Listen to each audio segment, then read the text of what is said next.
police have convinced the white public that the so-called Negro community is a criminal element, they can go in and question, brutalize, murder unarmed, innocent Negroes, and the white public is gullible enough to back them up.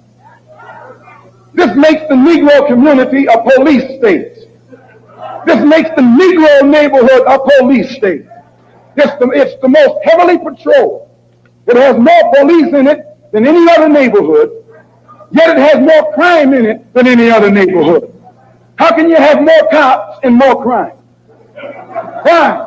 It shows you that the cops must be in cahoots with the criminal. Once the police have convinced the white public. Welcome to another episode of the Nick and CJ Show. Sorry about that. I usually play that intro video twice, but I took the loop off. I'm one of your hosts. I'm CJ. What's up, Nick? What's poppin'? How you guys doing, my friends and family? We are back again. We got a great show for us today. We got a great guest that will be joining us. She is a public defender, a writer, and an outstanding political commentator.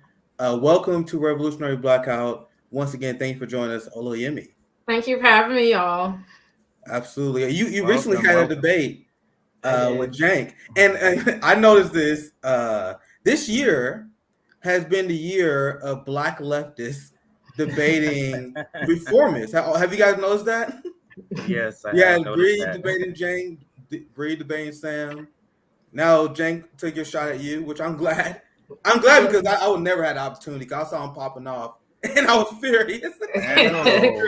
We're gonna get to that. Before we dive into that conversation, I want to give you an opportunity to introduce yourself. You're a public defender, so can you get started explaining how you got to your position as an abolitionist based on your experience as a public defender? Do you want to take that on, Olayemi? I think y'all call me Olay, make your life easy. But I think I went Olay. Okay, cool. I went into being a public defender. I think I was already an abolitionist when I got there.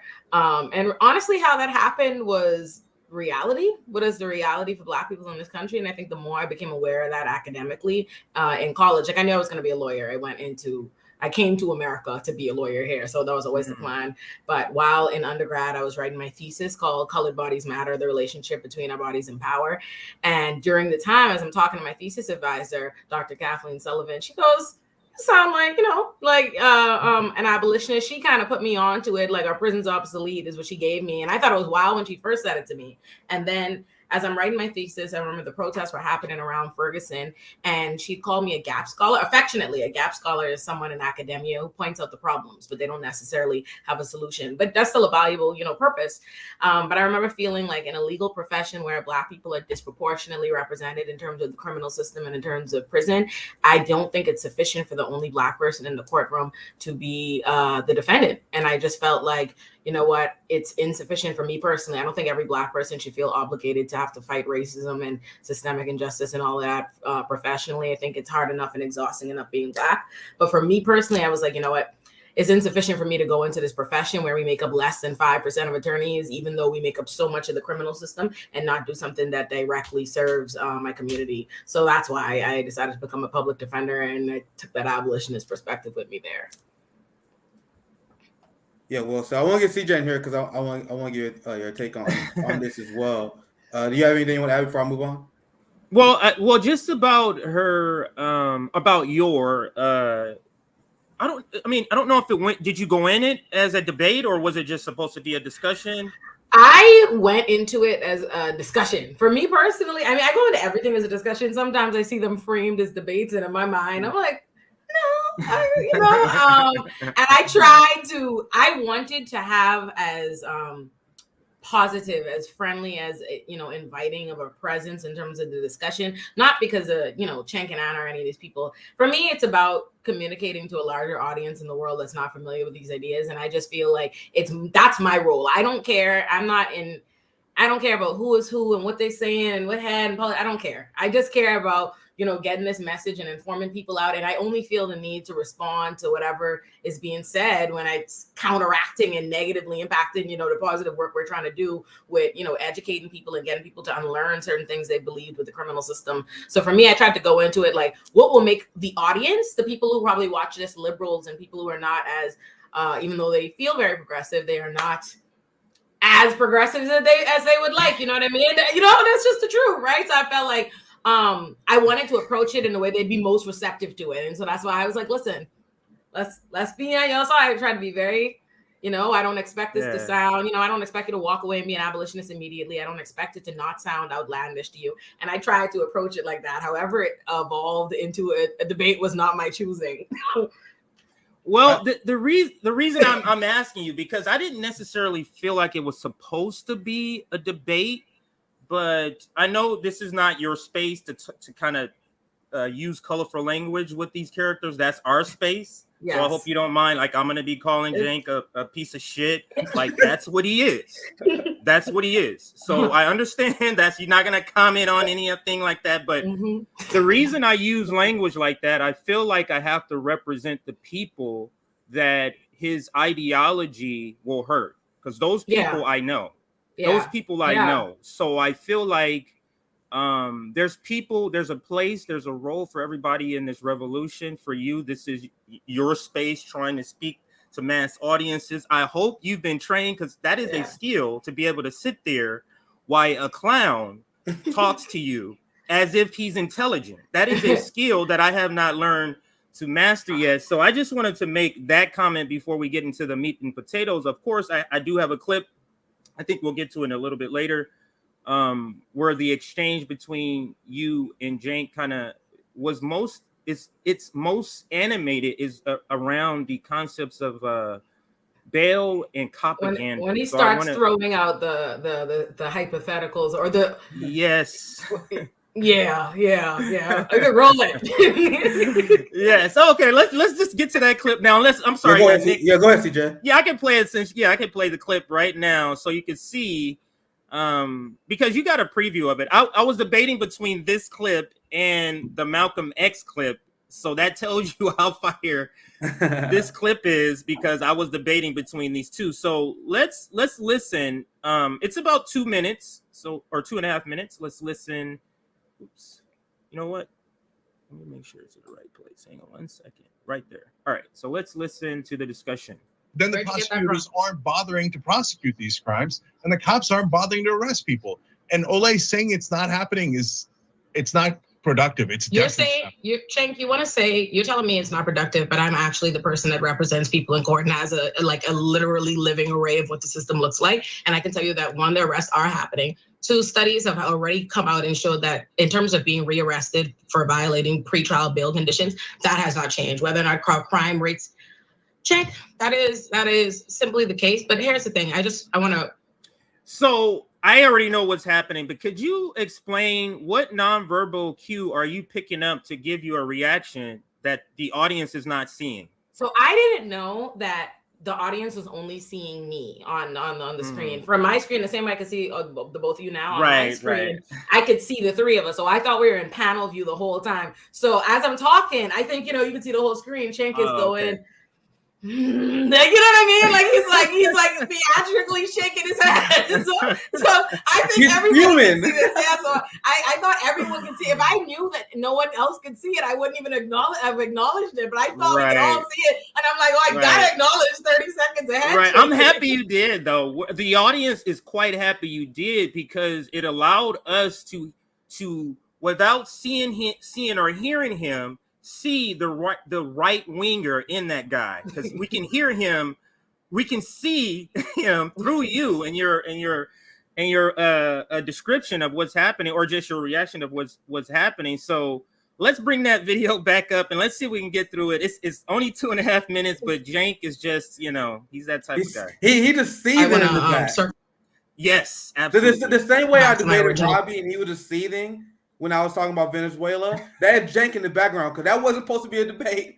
You just been fast and he's just seething. But go ahead, CJ. I don't understand if the angle, if the angle from the Young Turks is to preach pro-propaganda, and that's what I believe they're doing, and it's an article that's written about it, I'll get to that later. If their angle is that, it's very weird to me that they would bring you on like a skilled lawyer. Like, have they not like seen you speak? Like, it wouldn't be good.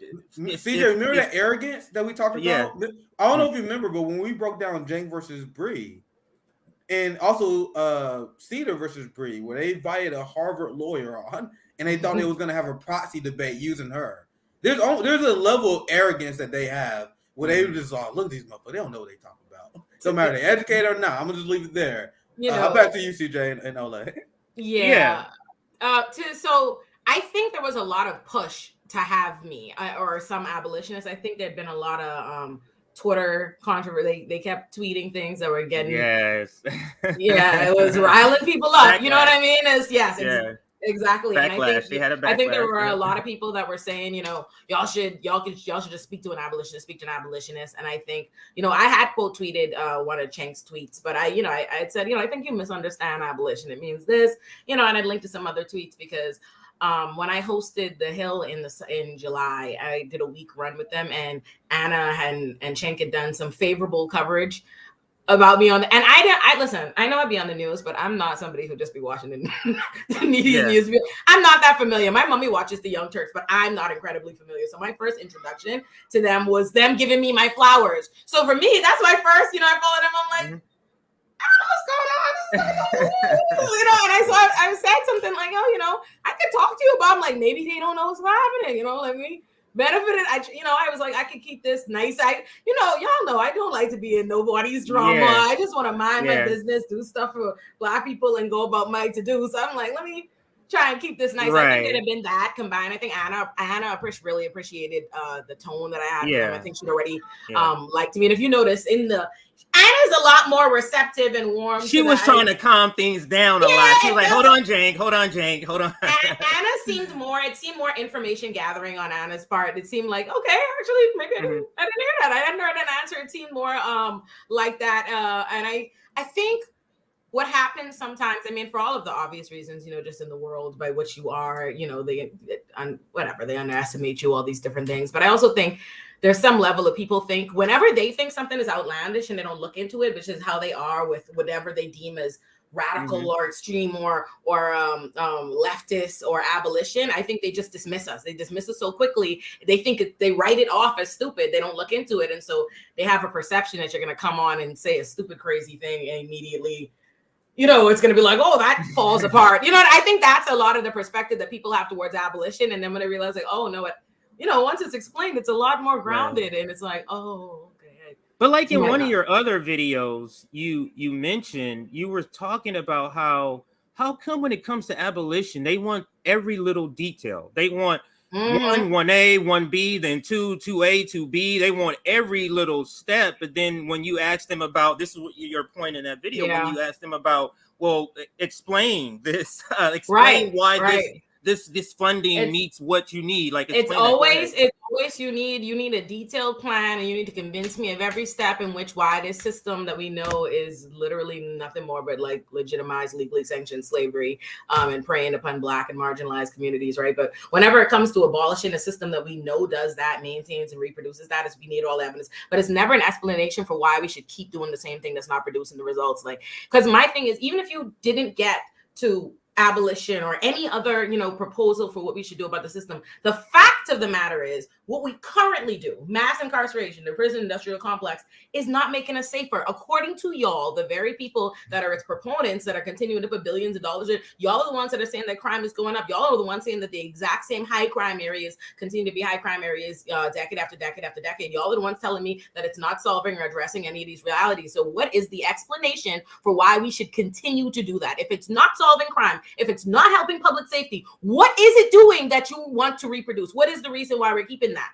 Because regardless of whether or not you like abolition, you like reform, or you like whatever is the proposed solution, you still have not provided me any kind of articulable defense for why we're going to continue doing this, unless, of course, the reality is that the system of inequality that we're reproducing is exactly what you're okay with happening and exactly what you intend for it to happen. So That's what I was just gonna say. Go ahead, Nick. Go ahead. Yeah, that's why that video is so good. That's why I reached out to you. As soon as I saw that video, I reached out like, oh man, we gotta have a conversation about this because I co-founded 10 Demands, and that's the rhetoric I've been begging other abolitionists to use. I love that you use that argument because I kept saying straight up like people was pretending that we was unreasonable for saying we fund the police, but I was like, no. Why are you guys putting onus on us?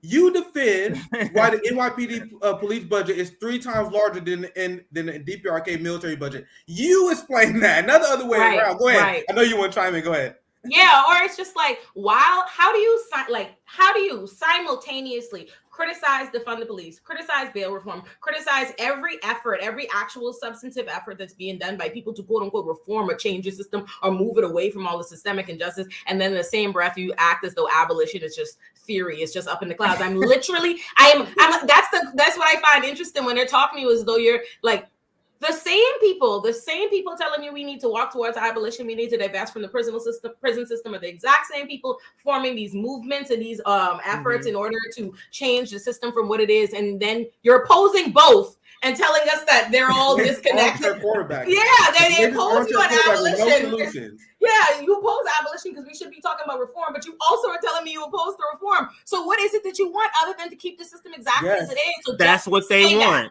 So just say that and stop gaslighting us about it. But that's not a leftist position. So that's the reason why he can't say it, because it's not a leftist position. And that's what TYT needs to project. They need to project leftism because that's what they've been hired by Wall Street, is to collect the non-establishment thinking people that's left and funnel them back to the Democratic Party. There's this new lane where you critique just like a person who would not vote for them. And then the last trap door, you go, no, we're going right back to the Democratic Party. And that's the lane that they're trying to regain. I will say, I'm not even going to speak on TYT or anything in specific, but I will say this as a general sentiment. I think very often what I see I think there is something dangerous about the people who brand themselves. Like they constantly have to say to you, they're a leftist. They have to left. They say it all day, but nothing speaks for that. Like you don't go on my bio anywhere. There's nowhere that says I'm a leftist. I don't introduce myself as nobody's leftist. Everybody knows I'm on the left because what I espouse is on the left. You know what I mean? That's why, but what we instead get is we have very, very few, I feel like, commentators or advocates that are in these media positions. And then what they do is to get their foot in the door to me in what are right-wing spaces or conservative spaces or regular liberal status quo spaces, they brand themselves as the leftist voice so that they could be in the room as the chair for the leftist person. But then they spend all of their time constantly blowing down on every actual, leftist movement. And what I don't appreciate is the way that they pretend it's because that our movements don't do well or don't gain traction when they're literally simultaneously recognizing that. Like if you take that debate about abolition, all of the criticism, that they had or Cenk had towards it is that it shouldn't be in politics, or this is costing the Dems, or it's losing this. But the first thing out their mouth at the beginning of the segment is that, they're here to talk to an abolitionist because the abolitionist movement is picking up steam. So, you know what I mean? So,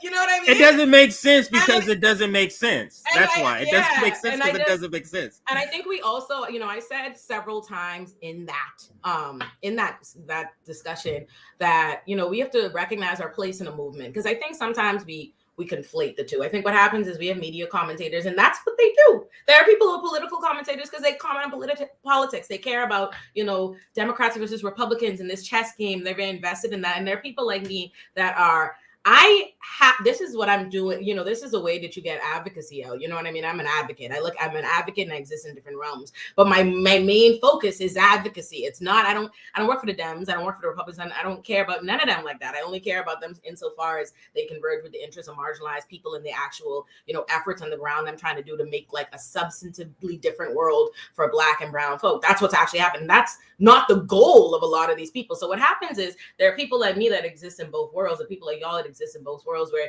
you're kind of in this media, but most of what you're doing and your focus is this kind of advocacy. And here comes people who have no role in the advocacy at all. You know what I mean? No role as being organizers there, and then no way tethered to any social justice movement. And then they come in at the 9th hour like we're all in the same team to blow down on all the work you just. It's like, wait. That's designed by the ruling class, and I was just speaking on this a couple of days ago. But this this push to bring revolutionists together with reformists is literally to get revolutionaries under the leadership of reformers, and that's essentially what this whole I think what we're stop talking calling about. them reformists because they're not reformists.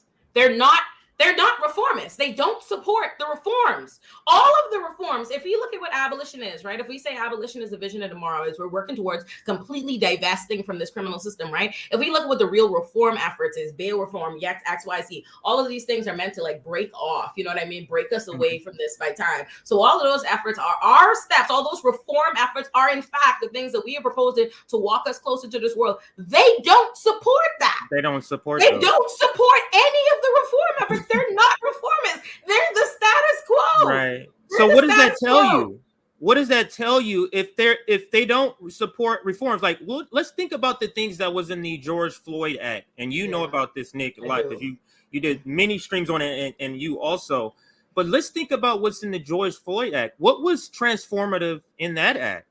No choke, like what was it? No chokehold. But they gave more money to the police. They gave more money to the police. Yes. They said that they would ban the chokehold restraint that was already banned in most police departments across the country.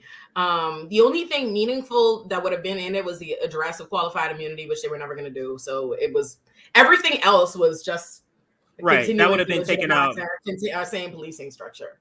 Yeah. Right. Nothing. So they're telling you it's like just think about this.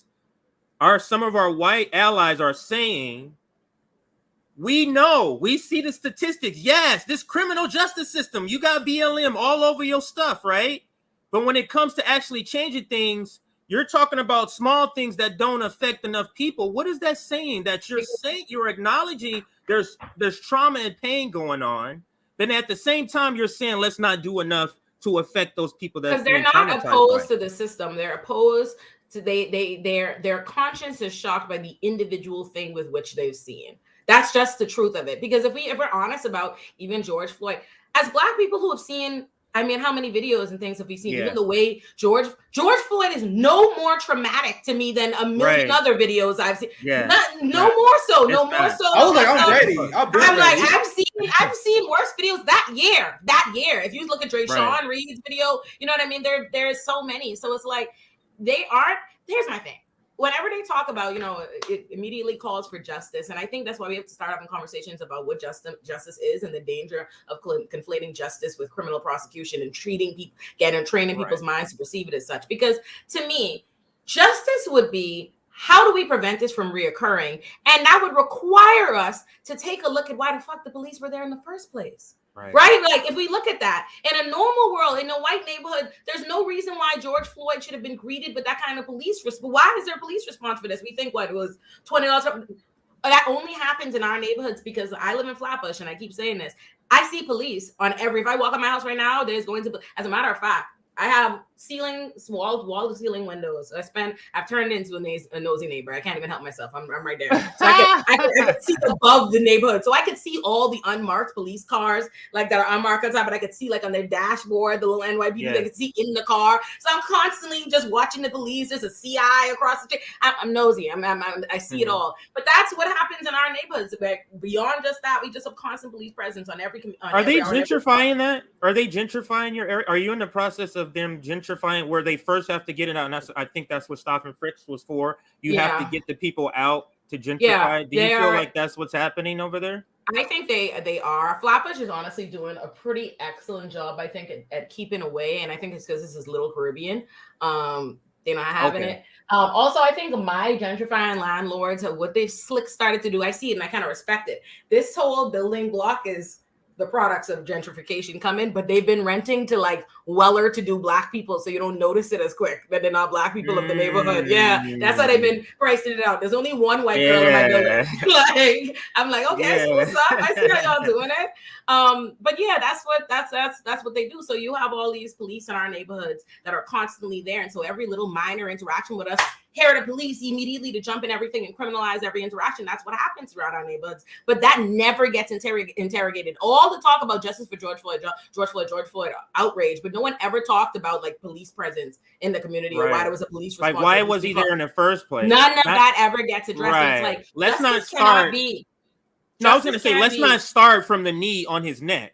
Yes. Why did he get there? Yes. Yeah, go ahead. Justice has to be about preventing these things from reoccurring, but instead they intentionally, justice only becomes about punishing this one individual cop or whatever it is because they like the system. Ultimately, what they still believe about us is that our neighborhoods need to have those kinds of police. We need to be police. We're this, we're that, and we need to have this kind of response. And that's just the reality. So to me, it's like we have to start interrogating that. We have to start teaching people about how they look at the system. Like, you think you're an ally. I'm not, like, I don't even doubt that. I don't doubt that you think you are. You think that you're the progressive. You think that because you're at these protests, holding hands with me, calling for justice. But what do we think is justice? What is the difference in what we're actually calling for, what we want to see happen? And I think we have to start interrogating that, because if you actually interrogated that, it wouldn't be so confusing how we end up in these spots. We say, oh, we're this large social justice movement. We had in 2020, all these people are protesting police brutality.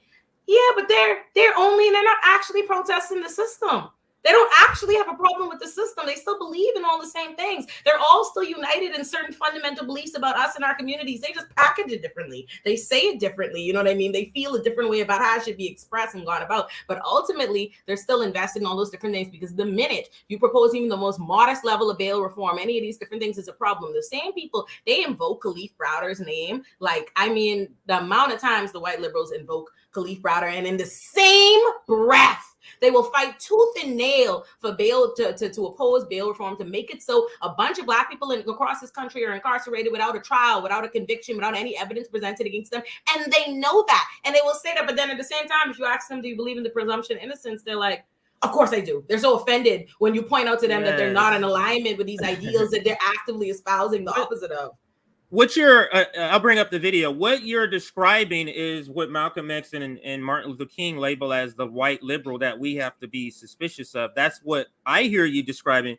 But let's see if we can get through the video, because you do make some great points that I do want to see if I can give you a question or two. I don't know how you're doing on time. Just let us know. Earlier with why even the modest reform efforts to get us towards people criticize abolition when people say the system is not broken, it's working as intended. We're going to keep recycling these exact same effects. And I say the problem is not that people would not get on board with reform. Abolitionists is that we recognize that even the reform, even the most modest of reforms, risk experience this kind of pushback and lack of support. So I want to say that, one. Two, when it comes to bail reform, if we want to look at a place like New York City, right? The majority, we have 10 million people in this city, 42% of which are white. Yet over 90% of the people at Rikers are Black or brown people. Rikers is a pretrial detention center. It was built to hold 3,000 people. It holds 5,000. We had we had bail reform come in to make misdemeanors, only misdemeanors, not completely non-violent crimes, traffic infractions, these things not bail eligible. Because despite the fact and the sensationalism you see from New York Post and the particular occasional cases they highlight, that's not what the majority of people are sitting in Rikers for. I'm just so sorry to tell you. And so that we get overcrowded, we get people dying. We had the largest amount of deaths since 2013 last year, 16 last year, we're already at 15 this year. So this continues to happen, and that happens at pretrial detention centers all around the country. And in terms of plea deals and pressures for plea deals, most things in the criminal system don't end in the criminal conviction. Right? Most things in the criminal system never see the light of a trial. What happens is they arrest poor people. They're able to place cash bail on them. And because these people, they're free, they can't buy their freedom, they accept plea deals. They take time served. They accept criminal convictions just because they want to get out. Even though if the system actually were allowed to play out the way it's supposed to and afford them their rights, that wouldn't have happened. And then they get out, and now they have a criminal conviction that makes it worse. These were already the poorest people in society. It's a fact that the court recognized when they assigned them a public defender and when they gave them bail. And yet these people now have a criminal conviction that prevents them from getting any kind of job. They usually lost the job that they have. It affects their housing. There's orders of protection, and their lives are changed in fundamental ways that no longer just impacts them, but impacts their family. And a cycle of that contributes to violence, it contributes to crime, and it doesn't help anybody get anywhere. So as far as what you're talking about with bail reform, the reality, despite the fear mongering and everything that's happened, is it hasn't changed our crime rates. People who are being released from Rikers, or they're not being detained because their cases are not. Cenk, you don't have to agree with me, but the reality is I have experience with it. So wait, let me hold on. I'm assuming he was fuming in the background again, right, at that point too, that we didn't see, right? Because that was nothing but fire. I'm looking like, bro, how can they rebuke what you just said? That was I'm waiting for words to lie. That was a very polite verbal beat. She was like, "What the fuck are you talking about?" She said it in a very educated way. So was Cenk like melting down in the back? I can kind of tell. He was shaking his head. He was passionately shaking his head. Yeah, he wasn't. We call him the BBB here. We call him the BBB. I'll take you out when you before you leave. After you leave, I'll tell the audience what BBB. I don't want to say it while you're on the screen here, so people can't connect you to when I say that. So I don't. Yeah, yes. But yeah, he's the BBB here. But let me also. But the point that why I wanted to play it until that part is that when the conditions that you're talking about and you're describing, you see how like it doesn't even matter. Like, okay, and we're gonna keep the system. Like, this is what I was saying. You said that there were like Rikers is designed to hold 3,000. It has 5,000. So what are people who are saying don't do anything saying? Right. They're saying that they're okay with people living subhuman. They're okay with that. They're okay with it, and I also think we need to start. If they're going to constantly present crime as though it's a Black thing, like it's only a thing that happens in our communities, let's let them do that, right? Let's say that. If we are only the only perpetrators of crime and we also only the victims of crime, so what are you asking for? You know what I mean? Like, let me ask for this. The police, that's what I want to talk about. I want to start interrogating that because the police are not in your neighborhoods. You're not the victims of crime. That's something we need to talk about. If we look at crime as the construct that it is, not what it really is. Because if we talk about crime is any kind of harm, white people, everybody else is just as guilty of everything else. It has everything to do with the magnifying glasses. So if we look at crime as the construct, legally what crime is, because that's where they're regulated in our communities. So if the only perpetrators of crime, all the crime has happened in our communities, we're only victims of crime, we're the ones with the police. Who are you to demand what goes into our neighborhoods, right? You're saying, oh, crime, you're so scared, but you're never the victims of crime. All the stories, everything that you're talking about, apparently according to yours is Black on Black. So what are you talking about, right? They're not in your neighborhoods. And that's what I also found that, there's a beautiful part, where Cenk says to me that I'm invalidating the concerns of we're gonna get there, but go ahead. Yeah, go ahead. And I always find stuff like that's funny, just because I'm like, what? You know what I mean? Like when I heard, I'm like, I not only like, what do you even say to that? It's mind blowing, right? Because I understand there are very few of us like ideologically, but as Black people, even as Black people that are akin or actually are adjacent to the communities we talk about. I think my mentor and I have this conversation a lot of the times. There are a lot of Black people who use as an opportunity to get into certain spaces. They will take up the flagship of Black cause and stuff, but they don't actually kick it with Black people. They don't live amongst Black people. They don't live a very Black life. That's just not there. That's not my tea. You know what I mean? I'm like, who are y'all talking about? Because honestly, when I heard that, I'm like, first of all, I live amongst the exact community that I serve. I don't know who you're talking about. I am Black all the time. I was born in the Bahamas, my very Black country. My daddy is from Nigeria.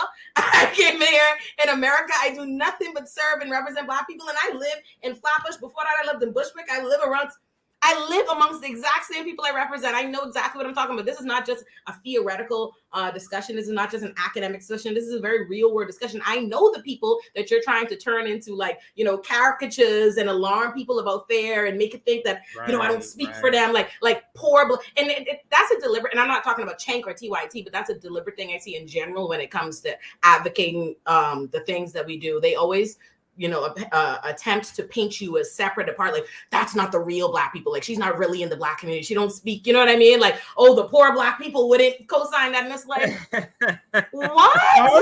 I'm the poor Black guy. They know him. Who are you talking to? I know exactly what you're talking about. The millionaire white person knows the poor Black people, and we don't know them though, right? And I'm very transparent. Like if you look at my media appearances, like when I discuss why the poor, the reality income and financially and stuff for people our age, our generation, Black people, I give you the numbers. I tell you how much I make as a PD, what my rent is, how I got it, is rent stable, is where I live. Like, I'm very honest. I'm like, don't talk to me like I'm the money man. I'm up here, I'm like, wait a minute, because you're telling me I'm invalidating the concerns for poor America, but I know you don't speak for poor America. So that's great. That's what's so funny about these liberals, and that's what Malcolm X speaks of, and I think I can't remember the clip, But that's what he speaks of. They act like they know more than us. Yes, like about you're your telling you're us. struggling while you're wrong about it. Yes, right. yes. Like you spoke to Jim Clyburn, and now you think you were like, Malcolm X's cousin. Like I know all the stories. I'm like, suddenly get you're outta gonna here. convince me poor black people are pro cop. That's what you're saying? Right. That's what you're telling me? That's what they're trying to tell us. That's what they're trying to tell us. From Joe Scarborough was just saying this with Al Sharpton on the TV. It was like, look at all these lefty white people. Remember that interview? Look at all these lefty white people that's trying to get black people are conservative. Remember that interview? Go ahead. I'll explain. I started out as a citizen journalist because I kept hearing people in the corporate media saying black people are conservative. I'm like economic. I'm like, what are you talking about? Like, no, every black person I talk to want healthcare. And also, they go ahead. They talk about those things. You know what I don't like? They try to talk about those things divorced from all of the facts. Black men and women statistically vote higher progressive on the left, liberal Democrats than anybody else in the country. Period. The highest percentage, period. We are the most progressive bunch in the country, and they always know that around election season. Because the minute it's election season, it's thank all our black women organizers, all the black people that got us this win. Let me get my hot sauce out, my purse. We couldn't have done it without our black people, our black organizers. Thanks Stacey Abrams. Like they know that all of a sudden, but then all of a sudden when they want to push this rhetoric throughout the year, when it's not, all of a sudden now we conservative. Now all of a sudden they're trying to tell you don't speak for this. And let me just say this. Even if we were, let's pretend we are conservative in the ways that they think we are, but we vote in a particular kinds of way because of our interests in terms of race. That still proves my point. Because we have that tells you we are, even if we were conservative, let's say that we have such a lived reality with how racist your criminal system is, and that it's built on our backs and we interact with it every single day. It's not theory for us that even if we wanted to be conservative like you, because we interact with the system you don't see, you just fund and benefit from, but you don't see, you don't interact with, and you are not mistreated by. We oppose it violently. We have vehemently opposed this criminal system by large numbers since the beginning of its time. That's always been the position. So what is your point? I literally went to South Carolina where the most conservative black people live. And that's how I got started. I was talking like, y'all talk to this older black guy, super conservative. He said we should have healthcare.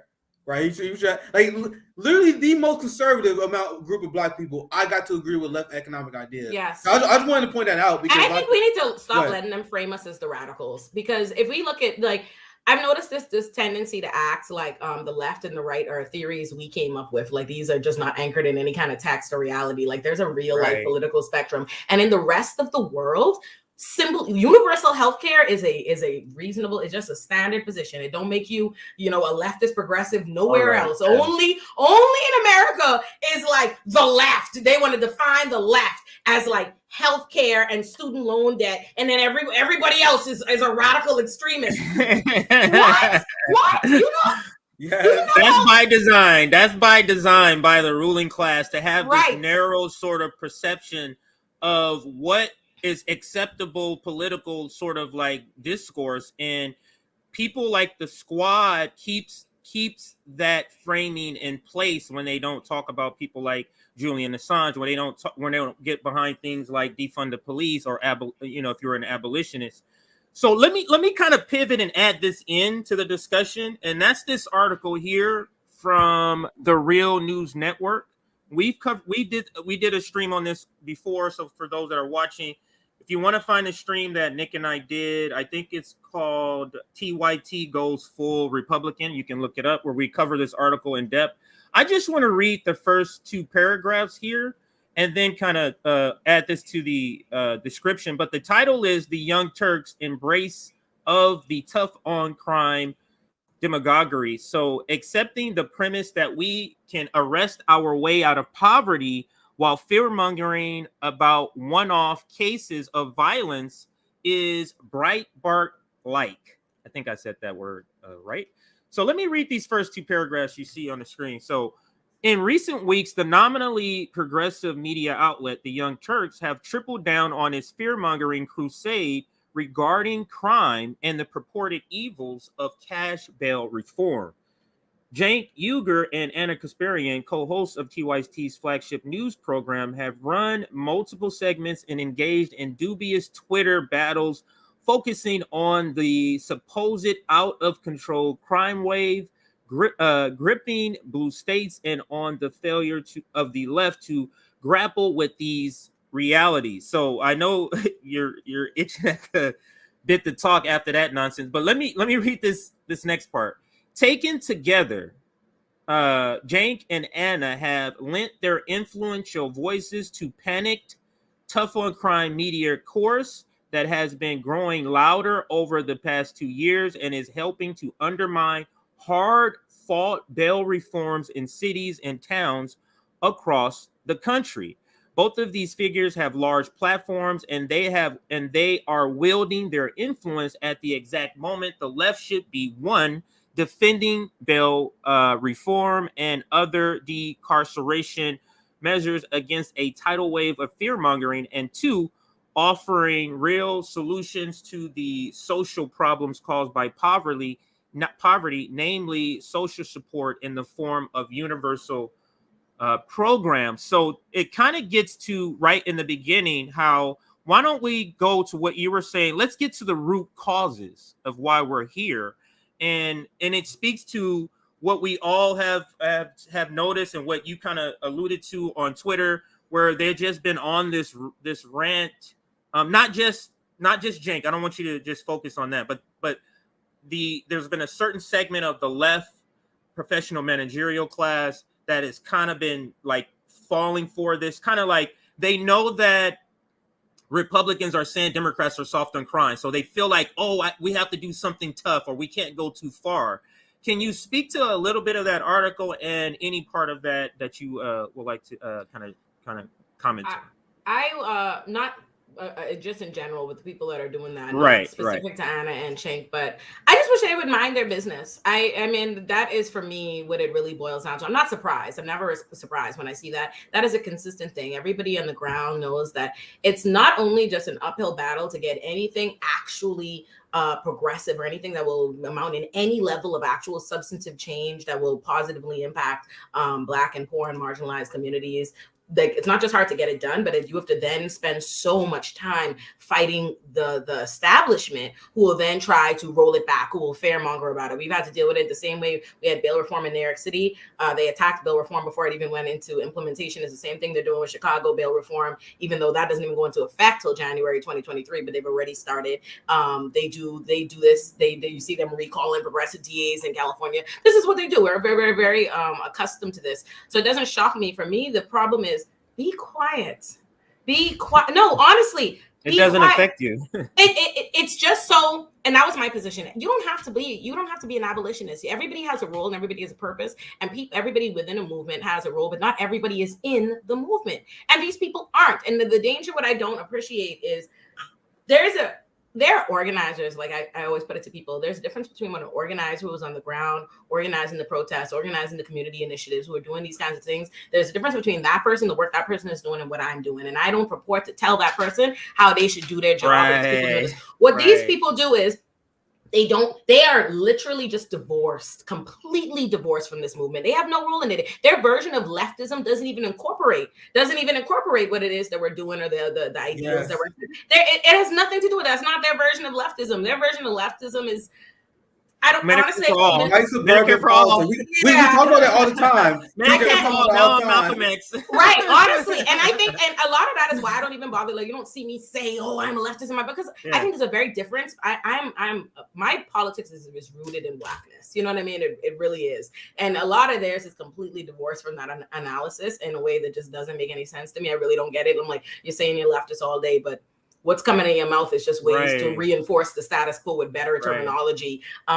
My problem is they're not in these movements at all. They don't help with it. They don't say anything, but then they come around at the 9th hour. The minute after we've spent so much work has gone into making these kinds of change happen. The people that are interacting with the communities, the people that are being killed, like, this is not like light work. I'm like, the reason why you see bail reform efforts are happening is because people are dying across it. Like, I'm like, Is that not real? There are over 30 people have died in Rikers in the last, from 2021 to now, right? And since 2017, over 60 people have died in Cook County Jail. That is the same way for Philadelphia, for everybody's pretrial detention centers. We have currently there in Alabama prisons right now, they have a work strike because they are literally slave labor. You see, there was 30,000 different people incarcerated in the California prisons that did a hunger strike like 5 years ago. These are actual things that are happening, lives that are being impacted, communities and stuff. And then when we actually get something done to try to stop the deaths, to try to stop all of this, here comes these people, the people who literally have done nothing in the movement, criticizing everything that you're doing and doing everything to prop up the exact same kind of things they want to call right-wing hysteria. And then after they've done that and they quash all your movements, then in a year's time, when they're bored and some police brutality case becomes popular, then they'll paint themselves the most, fierce advocates. Just because they covered a police brutality killing because they Black Lives Matter. Oh, that's wrong. You know what I mean? That's wrong about one. You're speaking. You're speaking to their role. Go ahead. I'm sorry, CJ. Sorry, my bad. I passed right to you, CJ. I want you guys to see that not only are we in that season,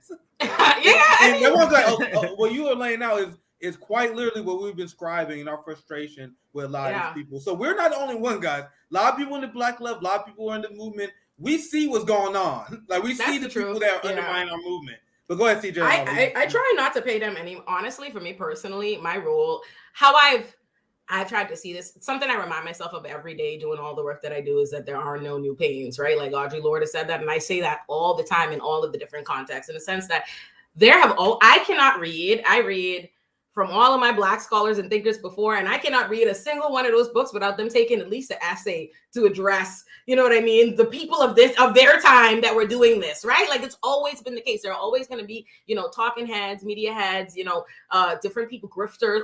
There's just going to be a magnitude of people on your, proclaiming to be on your side of the fence that you don't agree with, right? Whether or not it be something, substance, just a difference in ideology, but I at least respect that we're aligned maybe in the ultimate goal, or it's I don't think these people are genuine at all. Regardless, I just don't think. I've seen how hard it is to even get into these spaces to actually advocate for the things that are positives for this. And I just find like, in the little bit of space they even give me, I've been lucky enough that I could get this, get off the real things that I really want to say.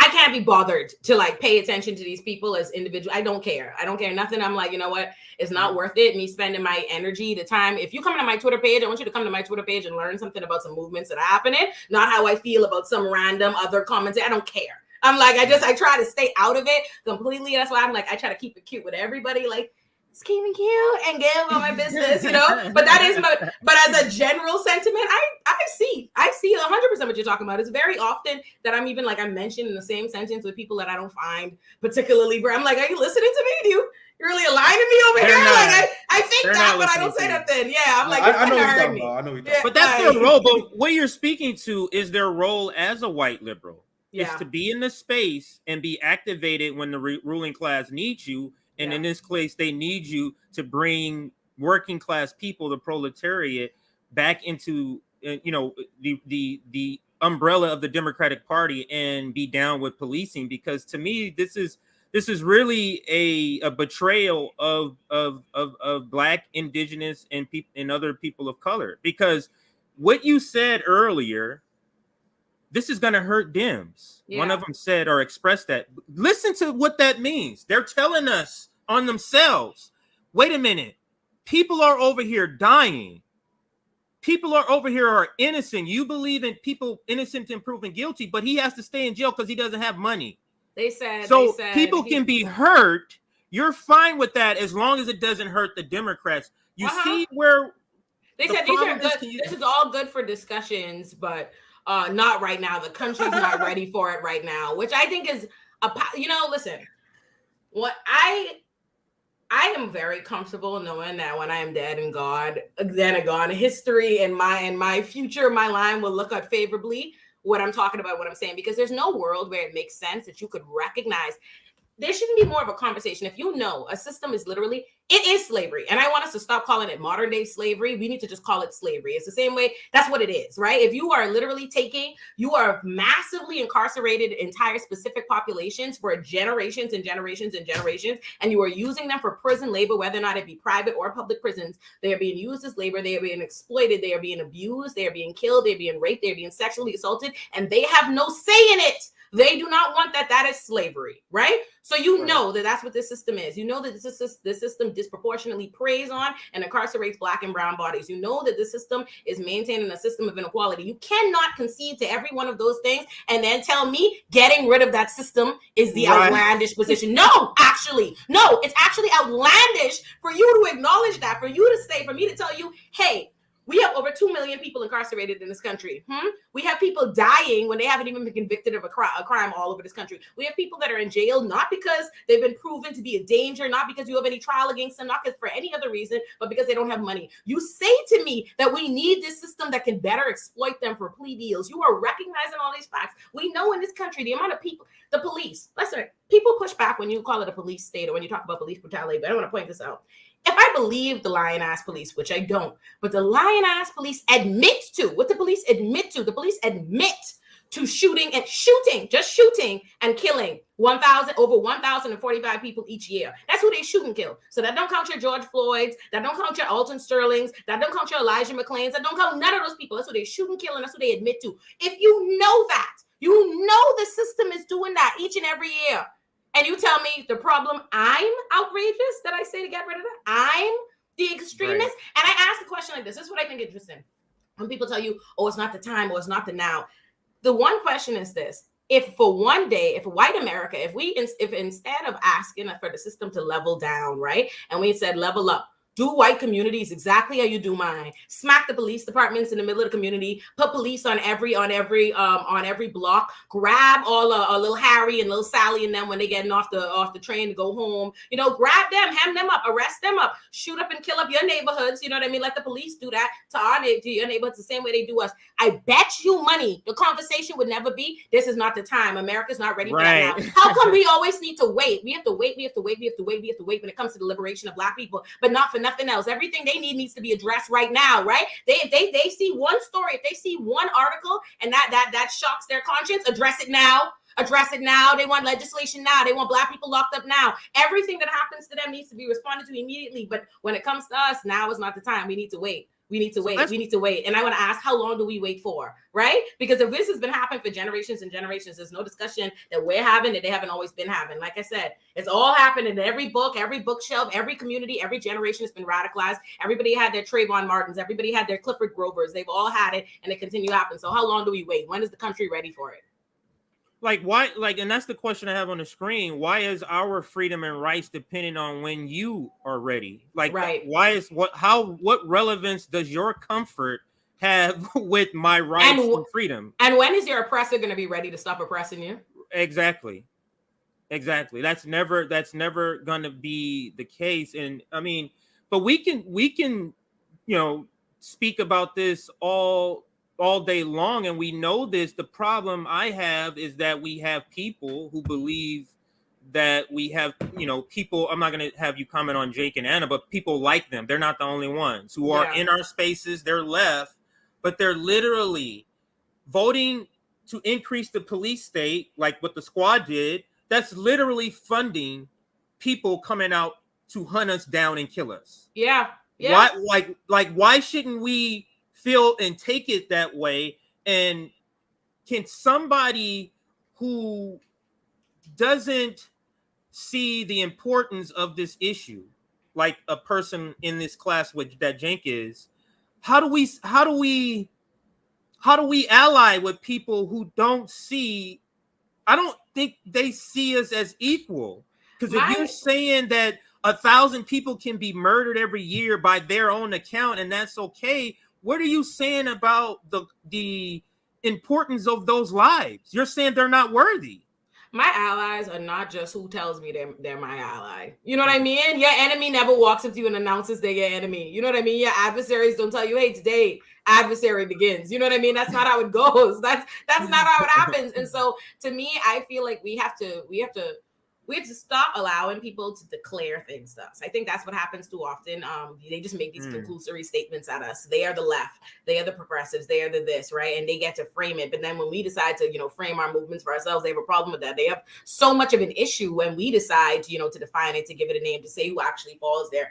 I thought something was interesting, and not on the merits of anything, but I think Rihanna was on TYT having a debate with Cenk too, and I remember I think it started. Cenk called her the fake left. Whether I'm not getting into any conversations about that. But when he called her the fake left, his response, he called her the fake left, and then he brought her on. You're the fake left, and she has to defend that position. But then when he was called the fake left, you know what I mean, for what they're espousing propaganda wise, the response was, you don't get to define who the left is. Who gets to determine who the left is? And I'm like, how come you got to determine what the left is to call Brianna Joy Gray a fake leftist? But when you're called a fake leftist, it's these people, point. These abolitionists don't define the movement. And it's like, well, who does? That's what they're saying.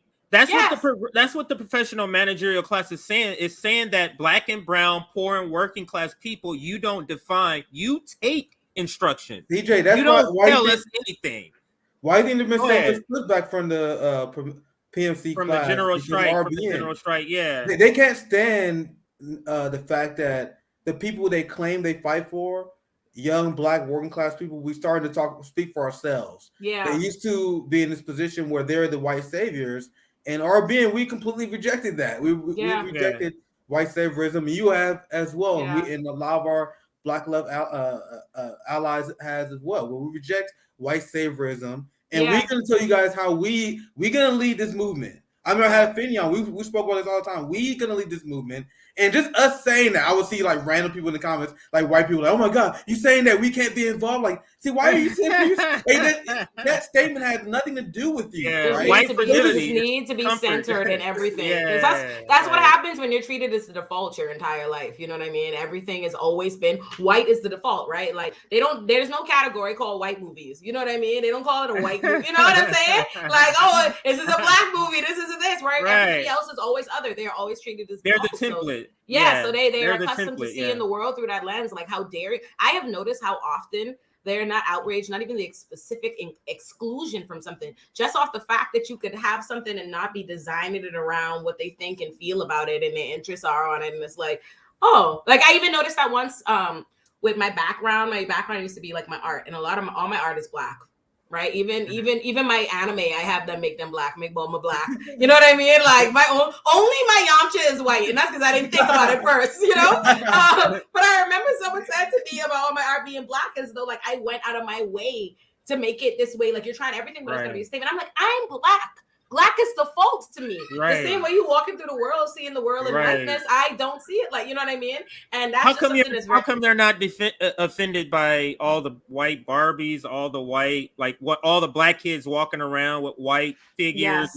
Like you don't have any problem with that. I don't want to derail this discussion. I'll keep on this, and I'm trying to keep it PC because we have a guest that I want to make sure I keep it PC when she's here. So I'll wait for that part of it. I want to bring something out while we still have you here. We appreciate your time. I'll be right back. That's okay. Take a quick break, CJ, because I want to ask you about the Democrats' approach on a crime that has been something that I've been following very closely, and I see a lot of progressives. They either agree with the Democrat message because they don't want to hurt the Democrats, and that's kind of like the TYT style. And now, like, if you look at Majority Report, for example, look at the video, nothing that's critical about the police state because they don't want to hurt the Democrats instead of advocating for what is right. Feel free to interrupt me. Go ahead if you want to chime in. They don't want you to speak on that at all. I wrote an op-ed that came out, I want to say December last year for Teen Vogue about, Copaganda and how that's an all media, Law and Order, these shows and that. But the focus of the piece is the fact that, they presented as though this is a Democrats versus a Republican thing. But if you look at places like New York City that paint themselves to be, some kind of progressive utopia where we have all Democrats in office, Rikers, all these places, all the fights against bail reform, all these different things are happening in blue progressive cities, right? If you look at, we have Eric Eric Adams here. We have Lori Lightfoot in Chicago. We have, look at these inflated police budgets. Like, they attack these places as though these are the places that are soft on crime. But no, these are the places with the worst, you know what I mean? Dealing with, like, putting the most money, the most police officers. No place puts in more money into policing and incarceration, like these big blue progressive cities. And then they use those for the same breath. Somehow you're using those to fearmonger and create this narrative around soft on crime nonsense. And I think Democrats are incredibly, it's not even that I want to single them out and being incredibly harmful. I want to use them as an example for why we need to recognize that the actual underlying ideologies, regardless of where we're calling ourselves, I'm on the left, I'm the right, I'm a liberal, I'm a this, I'm progressively aligned with whatever. The underlying belief system, they're in alignment with. Because if you even look at it, bail reform right now, we've been dealing with fights with them fearmongering to try to roll back bail reform in New York City now for the last 2 years. They're doing it in Chicago. They're doing it everywhere else. But New Jersey has had bail reform, abolished cash bail in its entirety in 2014 under Republican Governor Christie. You know what I mean? Like these I'm saying, so it's not actually, it has everything to do with who they're policing, what the demographics look like of the areas that they're in, because I assure you, in whiter areas or whatever, they are not they're not doing what they're doing in terms of their bail systems, their jail systems, the way that they're doing in areas where they can have a Black majority incarcerated. That's just the truth of the matter. That's why, when they present all these models of other places, like the Nordic model is one they're throwing around a lot of stuff. I'm like, everybody in Norway is white. Very simple point that people ignore. Yeah, that's why they're doing that. Go figure. You know what I mean? I'm like, if everybody was white here too, they wouldn't be doing that, because they don't do that where everyone's white. They don't do the same things in the white neighborhoods. They don't incarcerate them the same way. And let me tell you something. As somebody I know white America well. All right. I've been intimately involved with white America. I came to America. I lived in Florida. Then I went to boarding school in West Virginia. I went to college in Ohio. Then I went to a conservative prosecutor mill for law school. And then in New York City. And then I became a public defender. I know what's happening around the white people. I've never seen more crime, more drugs, fighting, and unsavory behavior than the white people I know. Okay. I know a whole lot of avid cokeheads from law school that are prosecutors right now. It has nothing to do with crime, or that's why I don't like the pretending that everything is about crime and all this, like moral outrage. You're never morally outraged. You never want to criminalize when the story is white people don't feel that way. This is the same country where they were able to what they do raise like $2 million to get Kyle Rittenhouse out of jail. If you are not scared of a 17-year-old that goes and gets a whole gun, goes somewhere and shoots and kills 2 people, if that does not concern you, that person should be out pre-trial. You don't care. It has nothing to do with actually being scared, crime, danger. Has nothing to do with that. And everything to do with feeling like our communities, the people that live in our communities, deserve to be incarcerated like that. So that's just the tea. And Democrats are just as guilty of it as Republicans. They don't like you to say it because it's easier to keep something persisting if you pretend like it's Democrats versus Republicans. That's what the war is. And then you keep in the same political cycle of that's why I resent people that are like, or let me not say resent them, but I don't relate to them, who are just in it for like the Dems versus the Republicans. I don't. Yes. Thank you. You spitting in these comments. Yes, that's how I feel, Nick. Yes, everyone I care about is a worker. Exactly. I'm glad he said that. And this is the point I often make, because I won't pull people away from two-party democracy, because it will take me a whole dissertation to explain why, because it's been harmful for the workers. If you talk to the average conservative, and this is showed in polls as well, the average conservative want to decriminalize marijuana. That's to the left of the Democratic Party. The Democratic Party is to the right of the average Republican on criminal justice issues. I'm saying that vaguely, but go down the line. Most of them will agree. It's because they're beginning to talk about what they're actually galvanized around, right? The right is galvanized around white identity politics. That's just the truth. They talk so much. It's so funny. They constantly put identity politics on us, right? But if race, all these things are constructs in the same way. Whiteness is a construct. You know what I mean? This white culture is all of this. That's what it is. And that's what they're motivated around. And they will rally around it to their detriment. There are a whole lot of white working class people that could benefit. So they have everything to gain from aligning themselves on our side decide or what we're espousing, half the time, do you know how many angry hate mail I have from poor white people, in my DMs, mad and angry and hate me for stuff that I, progressive reforms and initiatives that would benefit them? I'm like, sweetie, I'm doing all right in life. I'm educated. I'm like, a lot of these things, I'm like, this is about what's better for the whole, what's better for the masses. You're part of those masses. There are lots of ways that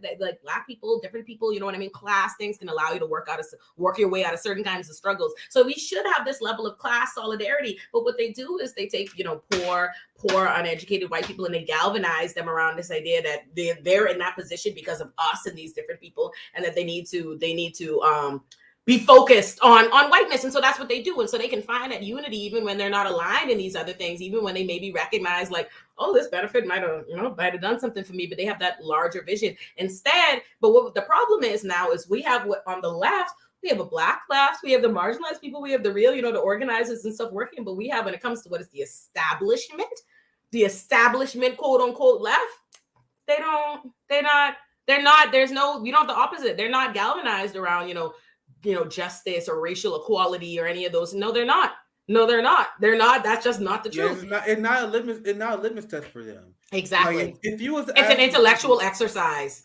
That's something I learned about white people when I was in law school. It is an intellectual exercise. And if you even look at what they used to celebrate, think about all the times they used to celebrate RBG and Scalia being homeboys. Like that's so great. Look at all these people that don't get along and they're all friends and they talk and it's no conflict. They love that. They applaud so much when you have no conflict. White people are most happy with me when I go on like a network where like I'm being berated by conservatives and I am, nice and thoughtful, They're like, oh, look at that, you know what I mean? And it's like, because for them, there's no real skin in the game. It's an intellectual exercise for them. They're not, the way I feel about it as somebody representing Black people in court or somebody that's seeing my Black people be criminalized on my walk home, like what how we know what's happening for our communities in the real. We're saying it because we're really upset. These are real lives. We know how it plays out. But for them, you know what I mean? This is an ideological commitment. I'm on this side, I'm on this. Let's talk about it, hash it out, and then let's be boys. That's why they do some of these shows where it's like they take, let me have a conservative and let me have a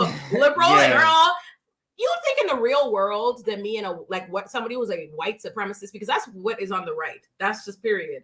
A white supremacist. White supremacy is what they spew half the time. You think me and a white supremacist are boys in real life? You kicking it like we're gonna be like a professional unit, go where you go. This is why I say, and we as RBN, we always say this is the reason that any sort of movement their main voices can't be rich white people like you see in left media space right now, because what are they going to advocate for when it gets down to the nitty gritty for the working class? Right. Because defunding the police is a working class issue, but they're not in the working class per se. Now they can be, there's class traders everywhere. There's class traders everywhere that's working with the working class, but they're, they're more well-to-do. But the point that I'm making is this is really coming down to a class issue, which is what Nick always says on the left. This is really a class issue, that this line that is being drawn about this cash bail. I guess that's the most recent thing, but defund the police, they've never really been on some of the more managerial white leftists. And it's like, and Nick says this all the time, and he says to your point, which is, why are you against this when none of this affects you? Like, why are you so invested in being against it? It's really about white fear and comfort. Go which ahead. is high key the problem with.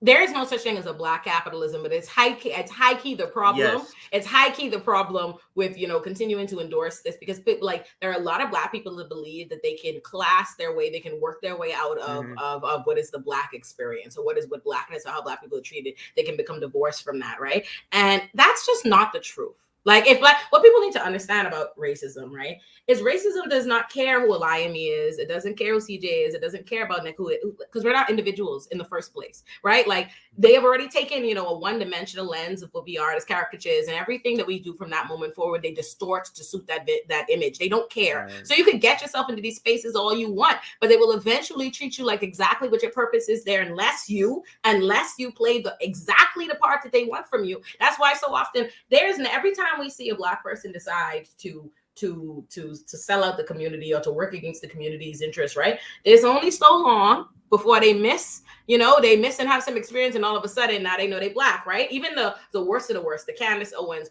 Remember when they wouldn't give her that COVID test during in 2020, and all of a sudden it was racist, right? It was racist. They wouldn't give her. The people gave her a detailed explanation. That's how why they wasn't giving her that test. And she was like, "It's because I'm Black." She got up there immediately. She was like, "Oh, racism." Clarence Thomas is literally rolling around in bed with a literal Klan member for decades, right? But the minute somebody, he got a hearing, he got a this.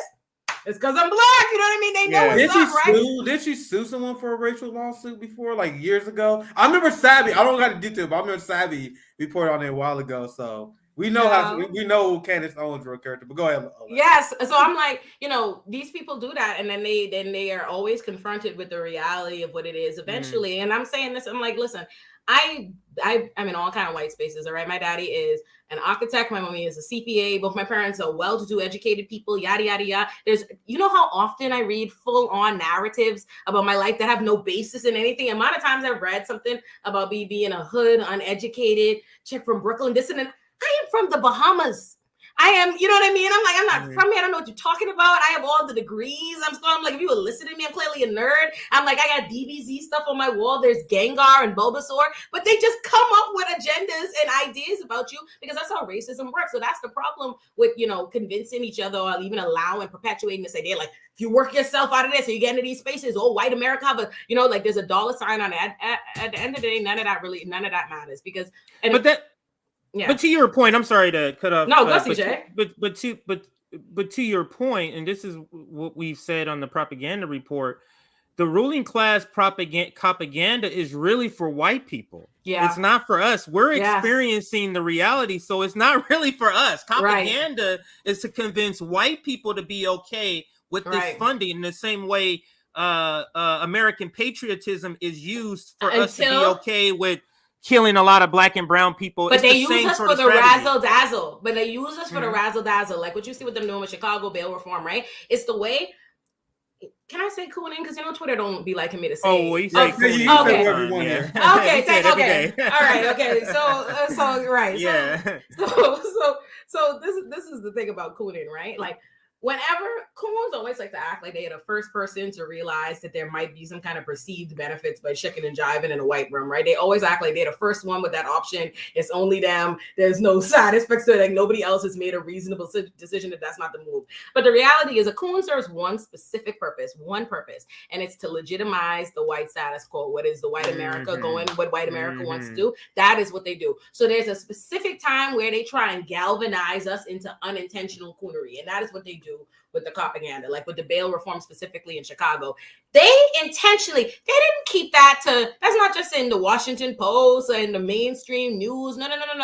They went and paid the Shade Room, Baller Alert, the meme pages, all of those places where we go find out so that we can then be in the comments like, the purge, you know what I mean? And then what they do is then they say Black people don't support that either. This isn't a progressive, and you know what I mean? They inform us, they feed us the propaganda, and they tell us something entirely different. So then when we, not knowing, because we are, listen, the average Black person in this country is busy.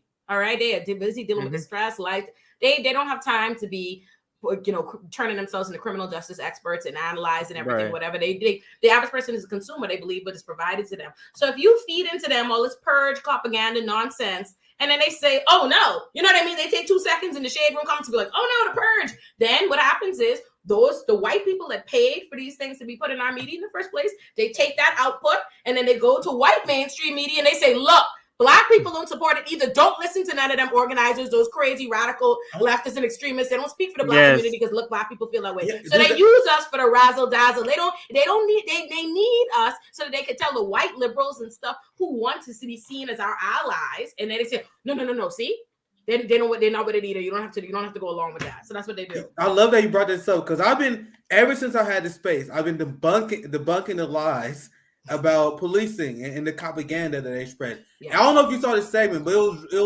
when it was around time the George Floyd protest first popped off.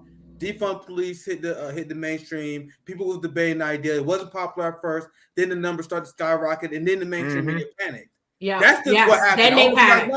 But that is what happened. No, that is exactly what happened. When that protest first started, you know who they brought out? They had Al Sharpton. He did a segment on MSNBC where he was like, "Hey guys, trust me, guys. This is a white liberal idea. I was in the hood. I was talking to my that's people. What they do. No, that's what they do. My people. And my people. That's what they do. That's what they do. No, that's what they do. And they gotta start. We have to start talking about like the class, like the way that these people are divorced from the communities that they're speaking for all the time. Listen, I have been on many a show where these people are talking about poverty and yada yada yada. And the minute I start actually talking about the numbers, everybody looks stunned. You know what I mean? On the thing, they don't know what's going. You know what I mean? They have no idea what they're talking about. I'm like, listen to me. As somebody, I was dead. And when I say I cannot describe to you the level of broke I was in law school. I wish to never be even nowhere adjacent to such brokenness. And then when the stress. I don't know. I made it, but that is a lot of why being that broke informs the kind of public defender I am, and informs of what I advocate for, right? But then maybe I'm a public defender coming out of law school. They paid us, I think, our original tuition, original pay before you get sworn in is $53,000, right? In New York City. So think about it, our taxes are astronomical. You don't get none of that. Every paycheck was you get paid twice a month.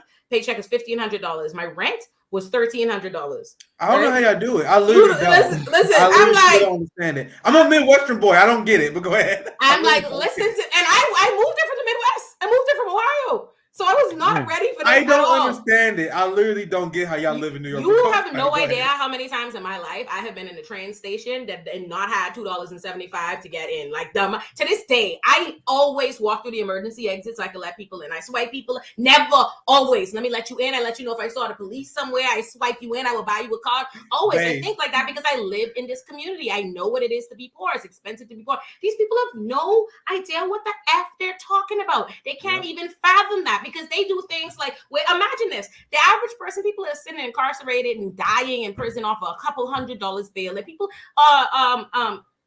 C.S. Johnson, a 24-year-old that died in Rikers last year, was in Rikers on $1 bail. Like, that's the kind of reality that's happening to people. And then here you go, literal wealthy people, wealthy people, wealthy with their mainstream gigs talking about, oh, you don't speak for the poor. I'm like, who don't speak for the poor? I have yet to buy an area rug for my living room. My couch ain't purchased yet because we got to work up to the investment. What are you talking about? Yeah, I bet you have a lot of student debt too. He did a segment, and this is what I'm an immigrant. You can't include loans as immigrant. I went to law school on a full scholarship, academic scholarship. Shit! Oh yeah. You they must playing be on my smart. name. You got to be real smart. Right, but they play on my name, y'all. Like, you see what I'm saying? Yeah. And I just want to go back to the Al Sharpton. I want to debunk it in real time, just so you guys know. They did this, and it drove me crazy. I debunked it so many times. Al Sharpton went on CNN. You had Terry Crews, Morgan Freeman. They brought all the heavy hitters. They brought all the black capitalists come out and say, "Oh, we don't support defund the police." And everyone who said they do, they're out of touch with the community. Meanwhile, I'm gonna show you guys how they manipulate the polling, and I'm actually curious to see if you've seen this. And I want to get your take on this, Olay. Look, this is what they did. I investigated this, and no one else reported on this.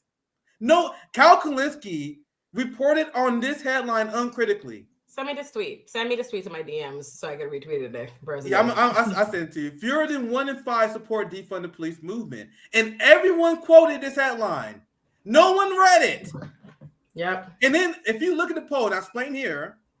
Majority of Democrats and black people support the defund the police when properly explained. Whites and Republicans want to maintain our bloated wasteful police budget. We already know this. So what they do in this poll, they oversample white people and Republicans, and because if you go, you can read it, you can break it down here.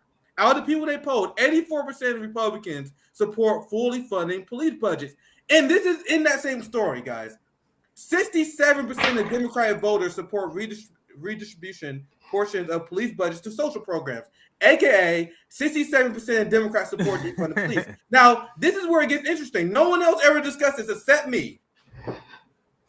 63% of black voters support distributing portions of police funds to social programs. 63% of black people support defund the police.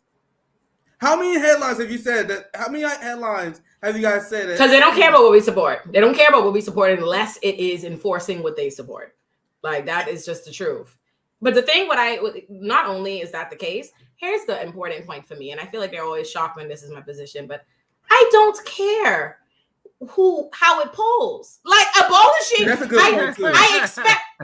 If I'm saying to you that a country, literally since the country's inception, they have been using the lives of Black people and Black bodies in order to for labor and to line their own pockets at our expense, literally causing our death and keeping our entire community subjugated and left in poverty for the entire history of the country. Why would I expect the country that does that and maintain that system to vote favorably? You know what I mean? Against it makes no sense. I'm like, do you think abolishing slavery polled well? Yes. It makes no sense. It's just it doesn't. It's a stupid conversation, and that's why, to me, anytime somebody even brings that to me, it lets me know that you're not in a movement. There is a difference between being invested in establishment politics and a movement for Black liberation. Is a difference. Maybe sometimes they might overlap. You might see me say, oh, this Democrat, it's better for us to go for this Democrat than this Republican or whatever, because it happens to converge with these interests. But there's a big difference between your priority being, how do I keep Dems in office? You know what I mean? Or I'm interested in Dems, I'm interested in Republicans, versus I'm working towards Black liberation. There's no reason why I expect the abolition of the prison industrial complex to poll favorably in a country that's invested in systemic racism. That makes no sense. That makes no sense. And the chairperson of the California reparations board, when we brought her on, she said the same thing. She said, who cares what they think? Like, who cares what white people think? Who cares what is polling? What and they'll be sitting in their history classes, judging they Mima and them, like, oh, how did we allow this world? You know what I mean? Yada yada yada. Oh, these people, like, how did this? I can't believe this. Or what would I have done? You would do the same thing you're doing now. You would do the same thing, whatever in the past or whatever. If you are presently a person who fixes your mouth to, in good conscience and good faith, think, yeah, the system is killing Black people. The system is killing brown people. The system is keeping Black and brown people poor. The system is keeping them stuck in cycles of suffering. That's cool. You know what I mean? Like, that's cool. Let's keep it. If that's your position, because, I don't think right now the rich white people want to hear that. I don't think. You're not a person, you're not a part of a movement, because listen, you have to look at, Charles Mills talked about this, right? Like the permanence of racism. A person like me, I recognize that I'm going to go, when I take my final breath on this earth, racism will still be around, all these different things. I'm not the first person to be, fighting against it. There were people fighting about it, well before me, and there will be people after. It's about recognizing. If I'm recognizing I'm on that upward hill, my job is to try to move us closer to the world that I want to see, right? You can't say, it's going to be a lot of work, so don't do it. Like, that makes no, and that's really what they're saying to you, because what they really want to say. I wish, one thing I will appreciate about my country, the Bahamas, is when we're full of shit, we just be full of shit. You know what I mean? I really appreciate when Bahamians are messed up. Bahamians can be so regressive, but they will just be regressive. A Bahamian politician will tell you their regressive opinion up front. This, I feel, I don't care, forget you, and you could at least work from there. What they do in America is they keep you lost in a cycle of gaslighting you, where they act like they don't understand what you're saying to them, where you're like losing your mind trying to explain to them why it's important to oppose a system that is killing and abusing Black people.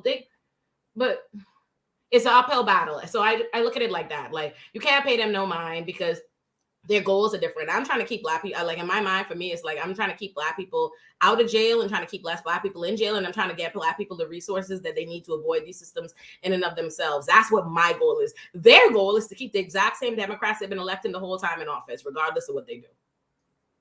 Facts. Yeah. Go ahead, Nick. Oh, sorry. My bad. My bad. I want to share this while we still have you. I appreciate this conversation has been so fun, so much fire, because you've been sharing so much of what we've been laying out on RBN, and it's just always good to see someone else in the Black Club that see the same thing that we were saying as well. Yeah. So this has been a refreshing conversation. You mentioned Eric Adams earlier. Someone who is a target of mine. You think he's yours, Nick? Oh, that's mine. That is, I gotta share him with you. So we're gonna have fun on this one. We're gonna have fun on this segment, because I want to show you guys how Eric Adams has failed. So we all understand the language that they use. And me and CJ, we always say this: we can do it either way. We can explain to you guys why their concept of a crime is bullshit. And I know I'm sure you know this as well, Ole. But even using their logic, Eric Adams has failed. And this goes to your thesis earlier, Ole, how they never had to explain how their approach has failed. So I'm going to show you guys the headline. And when Eric Adams was running, and I know Andrew Yang was the big distraction at the time, but I was warning people like, guys, Andrew Yang is a clown, but this guy, Eric Adams, is terrifying. Yes. And he was prompted by the media because the media went pro-police state mayor in New York. So this is during the election, the propaganda, and I have this saved just to show you guys what they were saying about Eric Adams. On crime, Eric Adams remained head and shoulders above the mayoral pack. I'm not going to read this article, but I'm going to sum up what most mainstream media articles were saying. They were saying we have to vote for Eric Adams because you got all these New York Democrats who want to defund the police, man. Even though that wasn't true. Literally, no one in that race supported defund. Yeah, I remember, police, but that's the narrative they ran. They said if you want to prevent crime, you got to vote for Eric Adams. And that has been a complete failure. It's just a fact. I am coming out with an op-ed this week about this. Literally for News One, a whole op-ed just devoted to Eric Adams' many failures. Wow, you know, we got to bring you back on to cover that. Yeah, we got to cover that. Yeah, you said it didn't come out already. Or did you say it's coming out this? It's coming out in a couple of days. Okay. So we definitely, I'm definitely. Because we're. So I'll pass right to you, Ole, but it's just a fact, and that Eric Adams ran on bringing stability to New York and decreasing crime. He defunded education and then funded in the NYPD more. $200 million, and added 1,000 cops. 1,000 cops, $200 million more to the NYPD while he gutted money from education, from parks, healthcare, everything else. But give NYPD more money. Additionally, he also, while he was running for mayor, he said that he would sign on to de Blasio's plan to close Rikers by 2026, and that Rikers is in need of mass, in quotations, what he said was systemic change, right? Meanwhile, now he gets in office last year, there were 16 deaths in Rikers, which was the highest death toll since 2013. We're not through the year yet. In Eric Adams' first year, and we are at 15 deaths already. Rikers, and now he's saying he doesn't support, check this out, the same Eric Adams that has actively been fear-mongering about bail reform to get bail reform rolled back so that more people can be incarcerated, Rikers, says that he expresses skepticism. And not only did he originally say he signed on the plan for Rikers to be closed by 2026, it was delayed till 2027. He no longer even supports that because he says, there are too many. The Rikers is built to hold 3,000 people, right? There are 5,000 people in Rikers. With bail reform and the Close Rikers campaign, original goal was to have the Rikers decarcerated to bring it to around 3,300 people. He opposed that. So now we're at 5,000 people in Rikers. So 2,000 more people, and they have space for it, Rikers. That's why if you see the pictures of people on top of each other, people dying, being held in shower stalls, people dying. And now he says, he doesn't think he can't support the plan to close Rikers because they can't close Rikers, because what would they do with all these extra people they have in Rikers? Where would they put these people? I don't know, maybe like their homes, right? Like these people have been accused of a trial, the same place you put rich people and white people. He's like, where would we put them? But you see how it's a vicious cycle? He's literally supporting the initiatives to keep Rikers overcrowded and then using its overcrowding as justification for why they need it.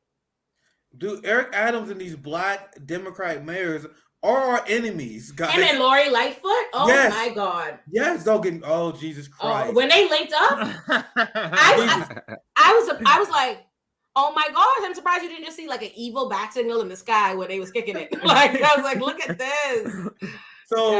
So this is a great tweet by Joshua. One of the most under-discussed stories is Eric Adams defunding education.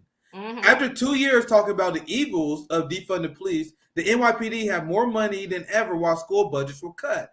And now he wants to stop expanding free preschool for families with 3-year-olds, which is a break of what his campaign promises. And just showing you guys what the kind of ghoul Eric Adams is, I can't wait to read your op-ed because I've been on this dude's ass. I was warning people about this dude. Eric Adams said that those complaining about budget cuts should just pray. These are the black leaders that we have. Do you want some Eric Adams? If you just want bad Eric Adams quotes. I got you. Eric Adams. So we forbade solitary confinement, right? We passed the law. No more solitary confinement. Eric Adams continuing to allow them to put people in solitary confinement in Rikers. And when addressed, but he said, no, it's not solitary confinement. It's restrictive housing. Oh, Jesus fucking Christ. Then when people die, when any in custody deaths, right, they're required to report it to the DOJ immediately so an investigation can be launched, right? In June, there were 3 deaths back to back within the space of a 3-day period. When a person killed himself, he hung himself in the pens at the Bronx jail, at the Bronx city jail, like by the court. He hung himself, killed himself, and then they reported it. What they did was immediately they took him to the hospital. He was already in a coma, vegetative state. This happened in custody, but then they waited. They gave him compassionate release. Didn't let the family know. The compassionate release so he could be in the hospital, so he could die in the hospital. Didn't alert the family at all. And then they reported it. They didn't report it at all as an in custody death because then they tried to do it at the hospital. And when it came out that Eric Adams didn't report it to the DOJ and that it was a cover up, his response was, "My understanding is they died a place where they died." That's what he said. That's what he said. That's what is real. Yo, Eric Adams is playing in our face. Oh, Jesus. Fuck. He's a coon. He is the literal face of coon right now. He is the literal. I just sent you, Nick, and I did a whole segment right now on his budget cuts. On Twitter, let me look. Yeah. Yeah, I stay on Eric Adams' ass. That's my Yeah, he's terrible. He is terrible. I've done so many hit pieces on Eric Adams. I have Eric Adams derangement syndrome. I don't even care. He is the worst. And I'll find your Twitter. I'll pull it up here. And then not just Eric Adams is obviously the big mainstream face. People are like, Nick, why you always go after Democrats, man? Our mayor, Quentin Lucas, a black mayor, our congressperson in Kansas City, Emmanuel Cleaver, against Medicare for all, against all progressive ideas. Our mayor, Quentin Lucas, the black mayor, Casey Tennis, we're going to war with this motherfucker because he is literally propping up development in real estate tycoons and landlords, which is leading to a black genocide in Kansas City. But you see? Yeah, go ahead. But you see, Nick, this brings us to the original thing about the purpose of understanding what someone's purpose is and where you fall in the movement, right? If your goal is just about Democrats, and it's like, why are you talking to them? Because their bottom line is that's the team. That's their homies. Whereas for us, it's like, what is harming people? Who are they helping? You know what I mean? We're like, I don't care if it's a Democrat or it's a Republican. Right. I care about who they're harming. Like, I gotta address that. Do you want me to play this a little bit? Yeah, you can play it. I got it. Yeah, I'll mute my mic and we can play it again a little bit. New York City's mayor and former NYPD officer Eric Adams began his term in January 2022, and under the guise of being tough on crime, he initiated what can only be described as a war on the homeless. He added 1,000 more cops to the New York City subways to remove homeless New Yorkers and force them back onto the street. Once successfully forced back onto the street, he then began tearing down the encampments they live in all over the city, throwing them out with all their belongings with absolutely no regard to placing them in housing, even proposing a $615 million budget cut to the Department of Homeless Services, and even arresting both homeless people and advocates. He did this all while advocating for a $200 million budget increase and hiring increases to the NYPD's already $10.4 billion and 35,000 officers, and failing to address multiple shootings by NYPD officers and more than 20 deaths at Rikers in the last year. Now, to make matters worse, with the newest $101 billion budget finalized, Eric Adams has failed to deliver on several campaign promises and made whopping budget cuts to housing, education, and parks. It's not a coincidence that New York City has a serious problem with homelessness. New York City is quite literally one of the most expensive cities to live in on earth. People end up homeless in New York City because the cost of living is astronomical. Reportedly, there are more than 80,000 homeless New Yorkers. Nearly 1 in every 106 New Yorkers is homeless. As of March 2022, there were 48,524 homeless people in New York City's shelter system, including 15,087 homeless children. According to the New York Times, the average rent of an apartment in Manhattan is $4,975 a month, a 22% increase from the year before. And in Brooklyn, the average rent is $3,744, a 12% jump from 2020. To rent an apartment, you need to make 40 times the rent and pay first month's rent, last month's rent, and security deposit. 1/3 of renters spend more than 50% of their income on rent. Yet, with those numbers and that reality, Eric Adams' final budget only gives a measly $2.5 billion to affordable and public housing. That's on top of the facts that 1, he campaigned on the express promise that he'd give $4 billion to public and affordable housing. 2, that New York City's affordable housing is not so affordable in the first place. And 3, that NYCHA, New York City's public housing, has over $40 billion in backlogs of repairs that have not been made. So the people living in New York City's public housing are already living in subpar conditions. Adams cut New York City's already struggling public school systems funding by a whopping $215 million. That amounted to a $1 billion loss to their budget overall with the loss of federal funding. He's defended the decision, insisting it not be called a cut because enrollment was down, but both teachers, advocates, and elected officials have pushed back, insisting that layoffs would amass, programs would end, and that there's no need to cut the funding because, as New York Comptroller Brad Lander said, the Department of Education still has billions of dollars of unspent dollars left from COVID federal funding. The local chapter of the United Federation of Teachers at MS 839 in Brooklyn issued a statement saying that its budget was cut by hundreds of thousands of dollars and that many of their staff members wouldn't be able to return because of the reduction in funding. Class sizes will also increase, while arts programs and sports and enrichment programming will be gutted. One Brooklyn principal said she was especially concerned about the enrollment-based funding reductions because the city's projection appeared not to take into account its latest enrollment numbers at all. She stated, "We have more first graders going into second grade than they're saying we have." State Senator Jessica Ramos held a rally outside PS 69 in Jackson Heights, Queens, where her child attends, and said, "These cuts don't translate to just fewer textbooks. What you're seeing is cutting guidance counselors, cutting an art teacher, cutting a music teacher. I can't tell you what my little guy would do if his trumpet was taken away from him. This is very personal." Ramos said she would like to see a budget that is responsive to the trauma that families have endured throughout the pandemic. She also said that it's a matter of trusting the principals and the teachers to know what the schools need and perhaps making those investments there. Adams expressly promised to commit an already low 1% of the city's budget to the Parks Department, and in his final budget failed to even meet that, resulting in pools and parks closing that would have otherwise been open. So, education, cut. Housing, cut. Parks, cut. NYPD, $90 million increase to sit atop the $10.4 billion they already got. What's the $90 million for? Pay raises. Teachers face layoffs, but the NYPD gets more. All while this is happening, the Democratic Party, always invested in quashing progressive movements among its own voters, began touting Adams as the future of the party, insisting that his tough on crime, get things done approach was what the Democrats need to control their messaging, and that Eric Adams would be a strong White House contender, and that he can appeal to voters across different racial, economic, and educational demographics. He even spoke at the Democratic Congressional Campaign Committee event as a communications expert at the request of House Speaker Nancy Pelosi and Representative Patrick Maloney, where he vocally rebuked progressives, activists, and anyone supporting defund the police and attacking corporations, and launched his bid to host 2024's Democratic National Convention. Despite establishment Dems' best wishes that carceral and ineffective mayors are the future of the party or what voters want, here is reality. Eric Adams is going to have an uphill battle if he even expects to win a second term as New York City mayor, let alone the White House.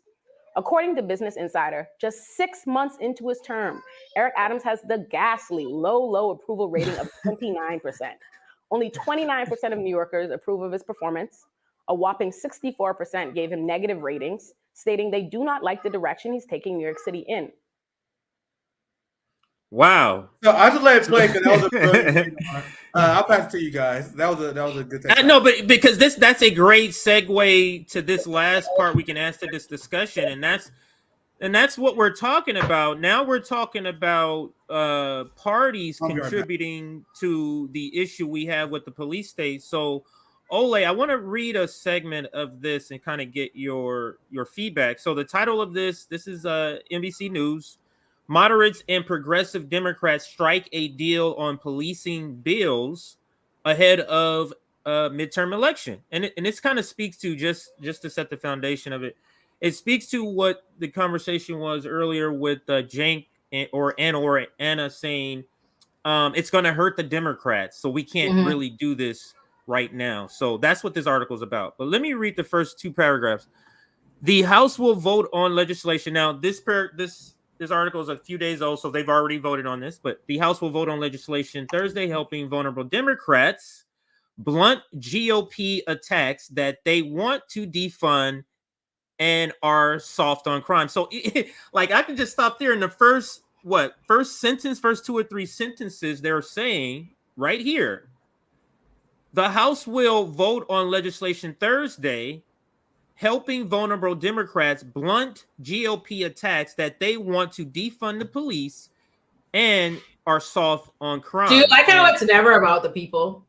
Do you exactly. like how it's not about? It's and that not is about the point. People, like it's not about the people at all or doing anything that's supportive to the people. It's about the cat and mouse game they're in with the Republicans. And here's what I find: this is what makes Democrats an ineffective party. It wouldn't be ineffective if they were honest. Let me tell you why. Because in a normal world, the person, even just as a strategist or someone who has to argue or who has to be persuasive, or you form opening statements, you go into court, you go into trial, the person who sets the narrative is the winner. If you let me frame the narrative, if you let me decide what the jumping off is or whatever, I get to frame the whole terrain, I'm going to win. I remember once having a conversation with a classmate of mine in a law school class in a public discussion. I was talking about gentrification. Him, unfamiliar, he goes to, respond to me. He wants to oppose me, but he's calling it gentrification. I'm like, listen, if you concede to gentrification, you've already lost. You need to call it redevelopment. If that's your side, you know what I mean? Your side, I was like, that's what you need to do, sir. You can't, if you let me frame it, you've already lost. You already conceded. The frame is specific, right? Here, what the Democrats do is Republicans, you will never see Republicans say, hey, getting ready to, pass a law, to get you more reproductive rights, to blunt Democrats' attacks on us about abortion. They don't give a damn. They don't give a damn because they do what their voters want and they do what they, you know what I mean? They do what they want. But what the Democrats do is, the Democrats do this thing. This is how they play defense. They pretend as though I'm as progressive as you are, but I'm concerned about what the Republicans, you know what I mean? Yeah. So I need to argue for this. First, that's a losing strategy. In a world where you actually wanted what I want, that's an obvious losing strategy. You're already capitulating to the demand. And exactly. Because the Dems, the establishment Dems, these are individual people, they have a problem with it. There's something, when you're not in the legal system, masquerades by allowing you to think it's a system so much bigger than individual actors, right? Like that these things aren't happening because regular individual people make choices, and that's just not the truth. As someone who's a lawyer, my clients, very, very rarely do my clients find themselves doing community service and lots of stuff because I ain't with it. You know what I mean? Olayemi does not like those kinds of stipulations. I don't like these fines. I am not likely to want to, plead to that thing. In the same way, these Democrats, you know what Biden, these people's position is on crime. You know what their positions are on crime, on race, on all these different things. They don't like these progressive initiatives. So what they do is they need you when they need to, force us to believe that we have to become their campaign strategists. We got to be the people rallying for them and getting them elected, right? So they try to do it where they act like they're not the ones attacking us. It's not really their problem. It's the Republicans, and we got to fend off the Republicans. But do you fend off the Republicans by doing what the Republicans want? Does that make sense? You know what I mean? So is it right? You and the Republicans have a lot more in common in terms about what you want and what you want to see, and that's the T. And that's what it is. Let me read this because it speaks to that point. And this is the article. Moderate and progressive House Democrats struck a deal Wednesday. This is already happening. So I just want to make sure you understand that, those listeners. Wednesday on a long-awaited policing and public safety package, a breakthrough they hope will unify the party on a key issue weeks before the midterm. Majority Leader Steny Hoyer said the House will vote on the package on Thursday, though the Senate has no plans to take up the issue before the election. The package includes 4 bills written by moderate Democrats, one from Stephen Horford of Nevada, would fund nonprofit community faith-based organizations that work to reduce crime. Another by Rep. Josh from New Jersey would provide grants to local police departments with fewer than 125 sworn officers. A third by, this is supposedly the progressive, Katie Porter of California, would provide grants for mental health professionals and other resources. And the fourth by Val Deming of Florida would give police grants to help solve gun crime. So This is the last paragraph I'll read. All 4 authors of the bill are in tough races this fall, including Deming, who is trying to unseat Marco Rubio in Florida. The police funding bills are aimed at blunting campaign attacks from Republicans who have accused Democrats of wanting to defund the police and failing to curb rising crime rates. So, like you said, Olay, it's making the Democratic Party look bad, and that's all they care about, not the effects of something like this would have on people. Go ahead. And with no acknowledgement, and the fact, this is the thing, they love to dismiss us as like the theorists. Like, we're, you know, the amount of times I've been called idealistic is unbelievable, right? Like, we're all the ones that's being fantasyful and in the clouds. But there are nothing more. There's countless studies and statistics that show that giving more money to police doesn't have any effect on solving crime or public safety. America gives more money to policing right now. Police have more money than more countries. There are countries with militaries with less money than NYPD has. We give more money to this, and less than 2% of crime is solved by police departments. What people, and that's the honest conversation we need to have, is how does giving more money to police solve gun crime? How does it solve gun crime? Here's the thing.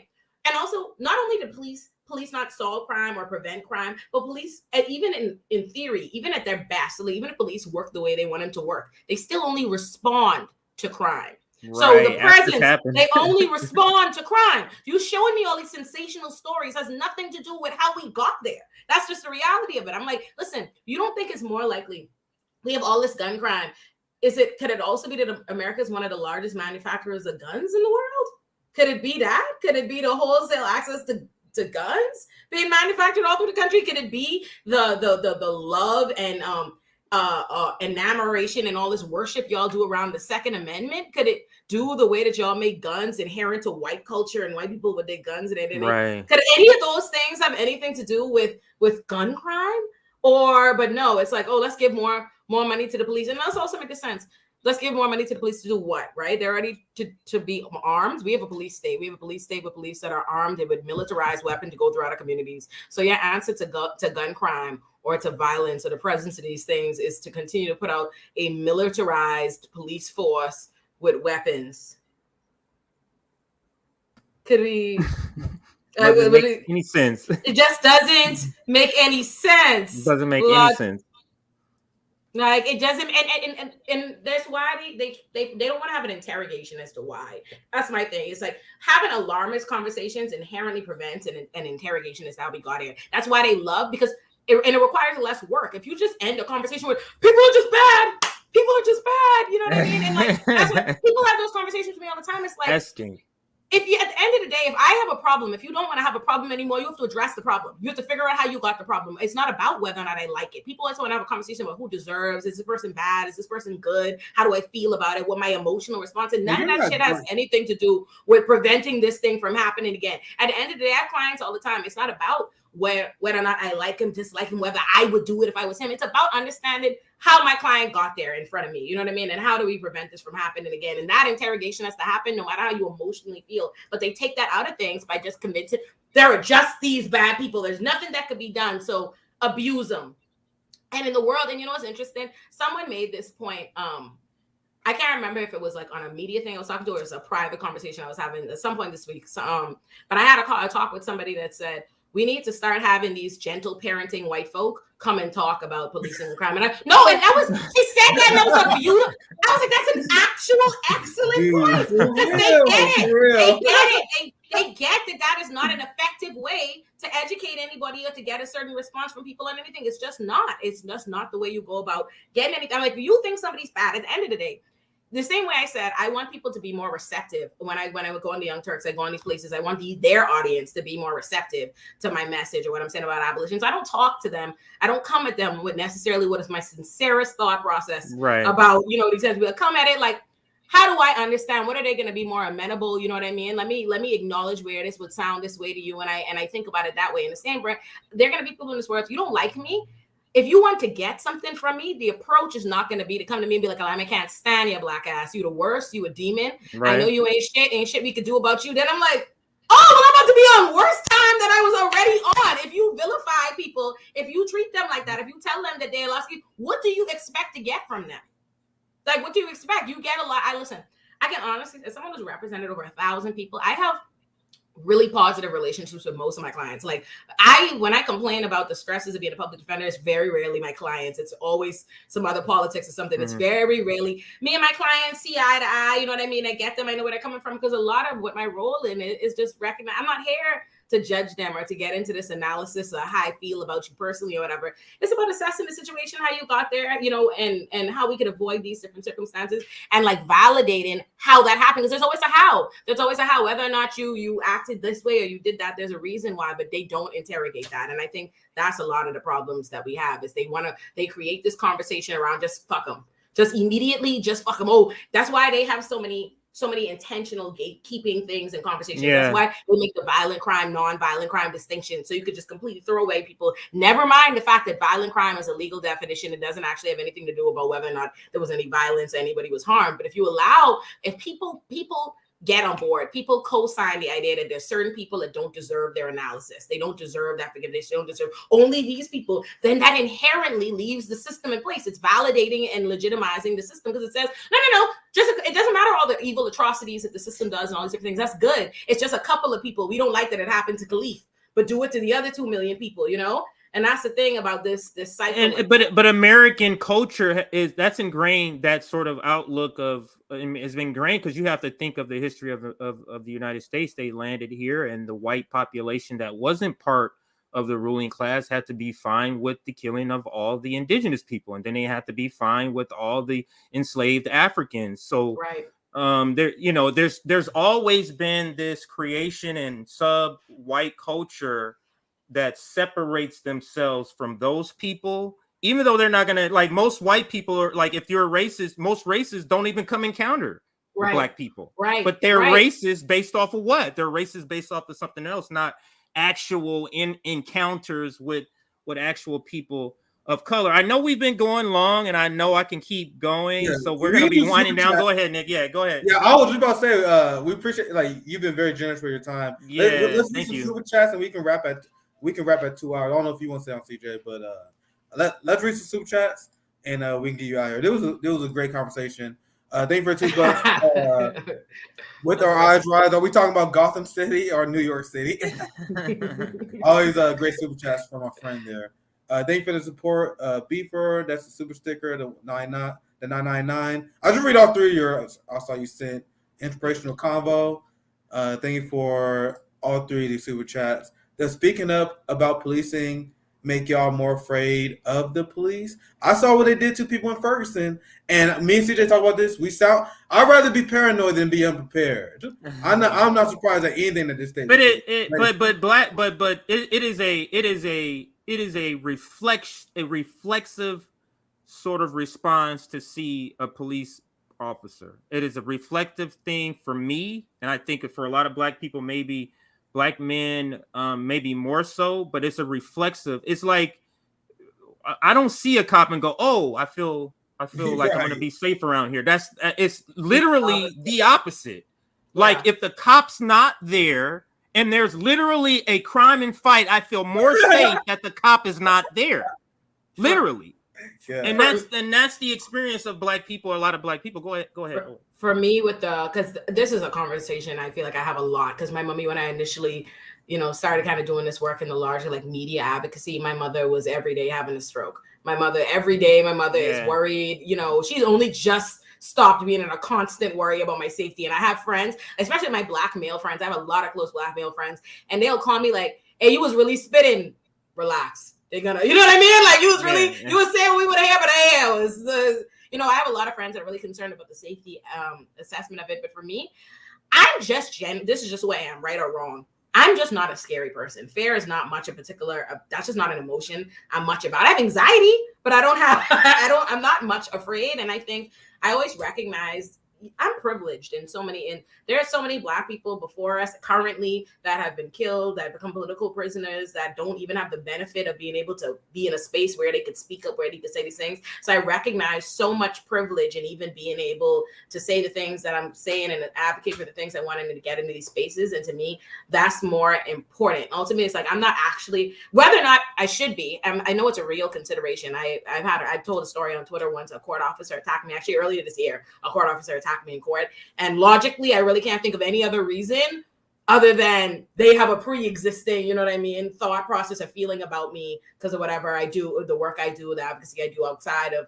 court. And I've had police brutality cases where I could see that police, like, you know, where the police is stationed outside my home. I've had these kinds of things where I'm like more cognizant of it.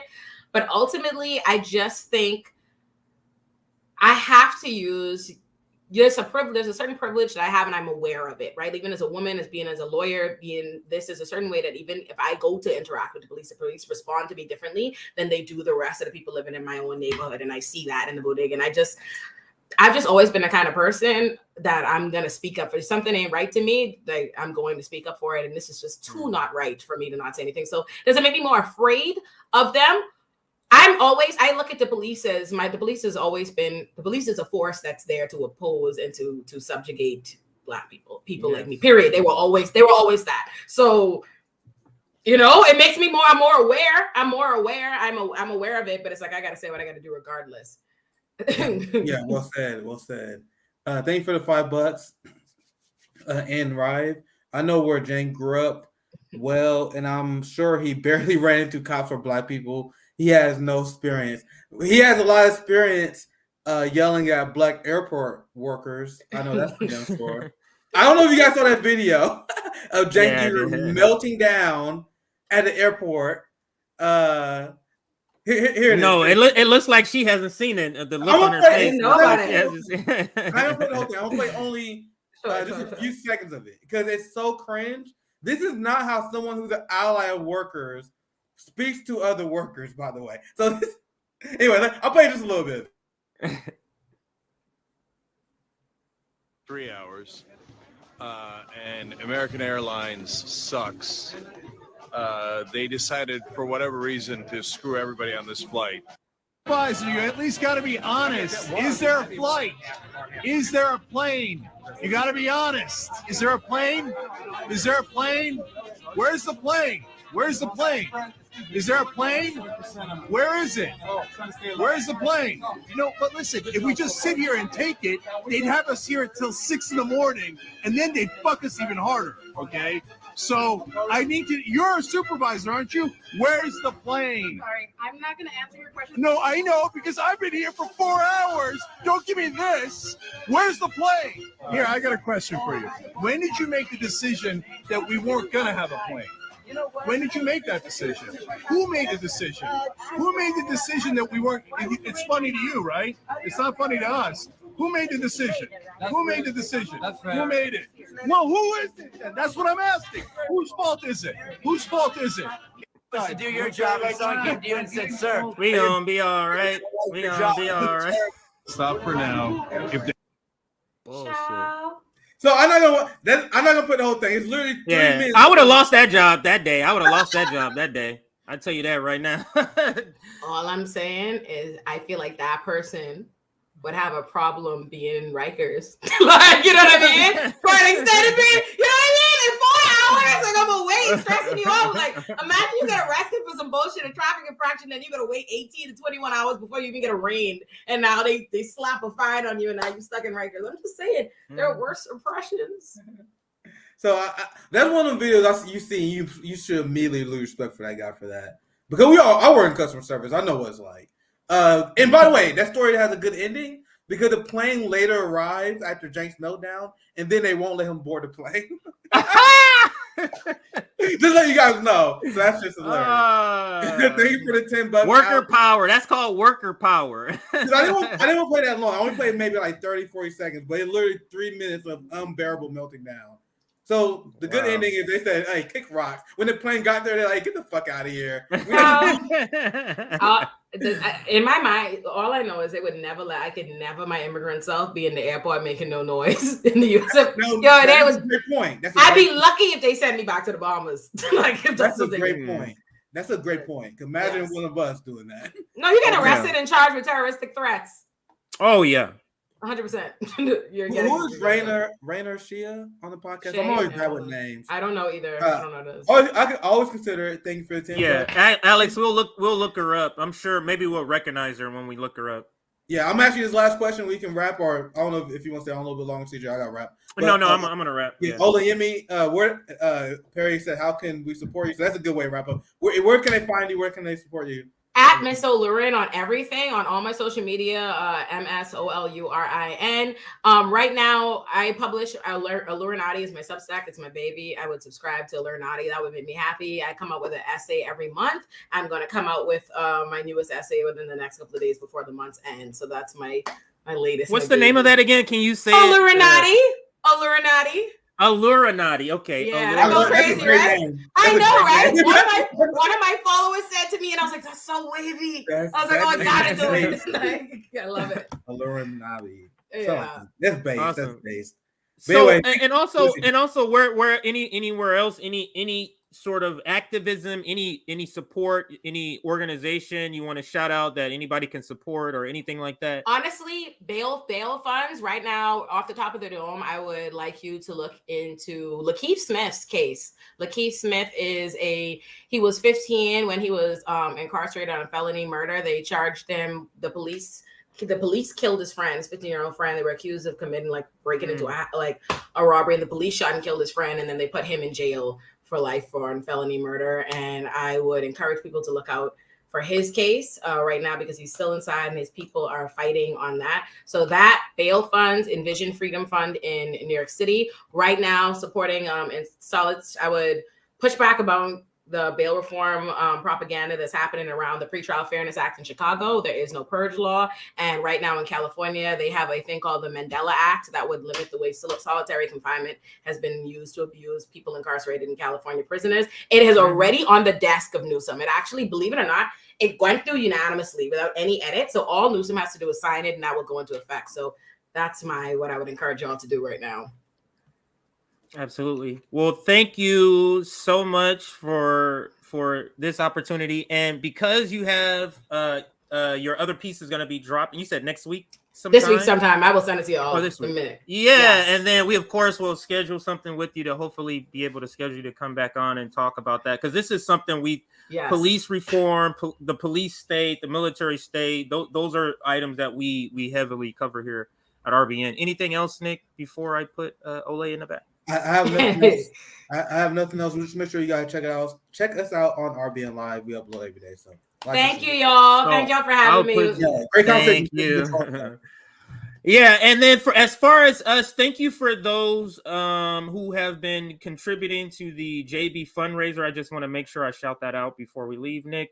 Mm-hmm. JB fundraiser, $5,000 is the target. This is where you can send money, and then let me give you the update on the funds. Oops, which one is this? Okay, so all right, so let me give you an update on the funds for JB's fundraiser. I believe we're almost halfway there, but I want to give you the exact number. So if you're able to contribute $5, $6, $7, $2, really, we get those too. Don't think that any amount is too small.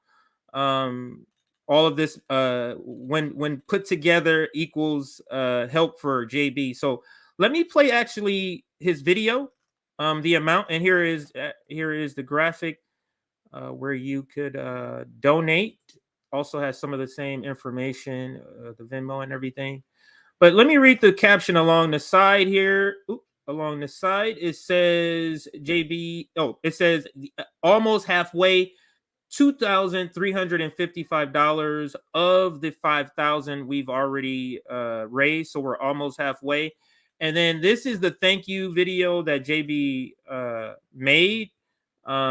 Nick, unless you had anything else, I guess we can end with this Yeah, I have JB nothing else. video. Yeah, we can Okay, wrap so it up. this We is where we're appreciate gonna. you guys that you showing JB. It means a lot. Yes, absolutely. I'll let the video So, play out. I'll see you guys tomorrow. yeah, I'll end with the video. Make sure you subscribe to our Substack if you want to get notifications of streams like this. Make sure you subscribe to our Substack. Very important. Like this video on your way out. It will help others find the video a lot quicker. It will suggest the video. Our suggestions are up, and it's because of you. So the analysis, YouTube has every category, everything covered with a graph or something they're showing you. And ours is up by a lot. So, and that's because you guys are sharing, you guys are liking. So make sure you continue to do that. And again, our Substack. So perfect. All right. So now here is JB just thanking you for the JB fundraiser. If you're able to contribute still, there is the items to contribute. But here is JB just thanking everybody. And we're going to end with this video. Thank you. Have a great rest of your Monday. Where am I at here? Here it goes. Hey, everybody. I just want to thank you all for taking the time to donate and share the fundraiser for my housing situation. This means a lot to me and my mother, who is, stressing and worried about this entire situation. And the fact that you are, trying to help keep me housed and my mother housed means so much. So right now we're at the halfway point, which is it leaves me speechless just to know that so many people care so deeply about the situation with myself and my mother's. Unfortunately, our situation is not a rarity, and our situation is, you know, it's so widespread that there's so many people going through this just like I am. As somebody that's on a fixed income, it's nearly impossible to keep my head above water. Unfortunately, this system is unsustainable, and so many of us are going through it, and it just shows how unsustainable this system really is. I want to thank my comrades at RBN, Nick, Rome, CJ, Sabi, and everybody who has either shared or everyone who has donated and people who just sent thoughtful energy my way. It means so much to me. Your compassion and empathy really shows that it's going to save us all, and you give me more faith in humanity day after day. And I can't thank you enough. I just want to wish you all just like overwhelming peace and love. And I just want to thank every single one of you for all your support because it means the world to me. It just shows that you truly do believe in leaving the world better than you found it. And I just can't thank you enough. And yeah, thank you so much.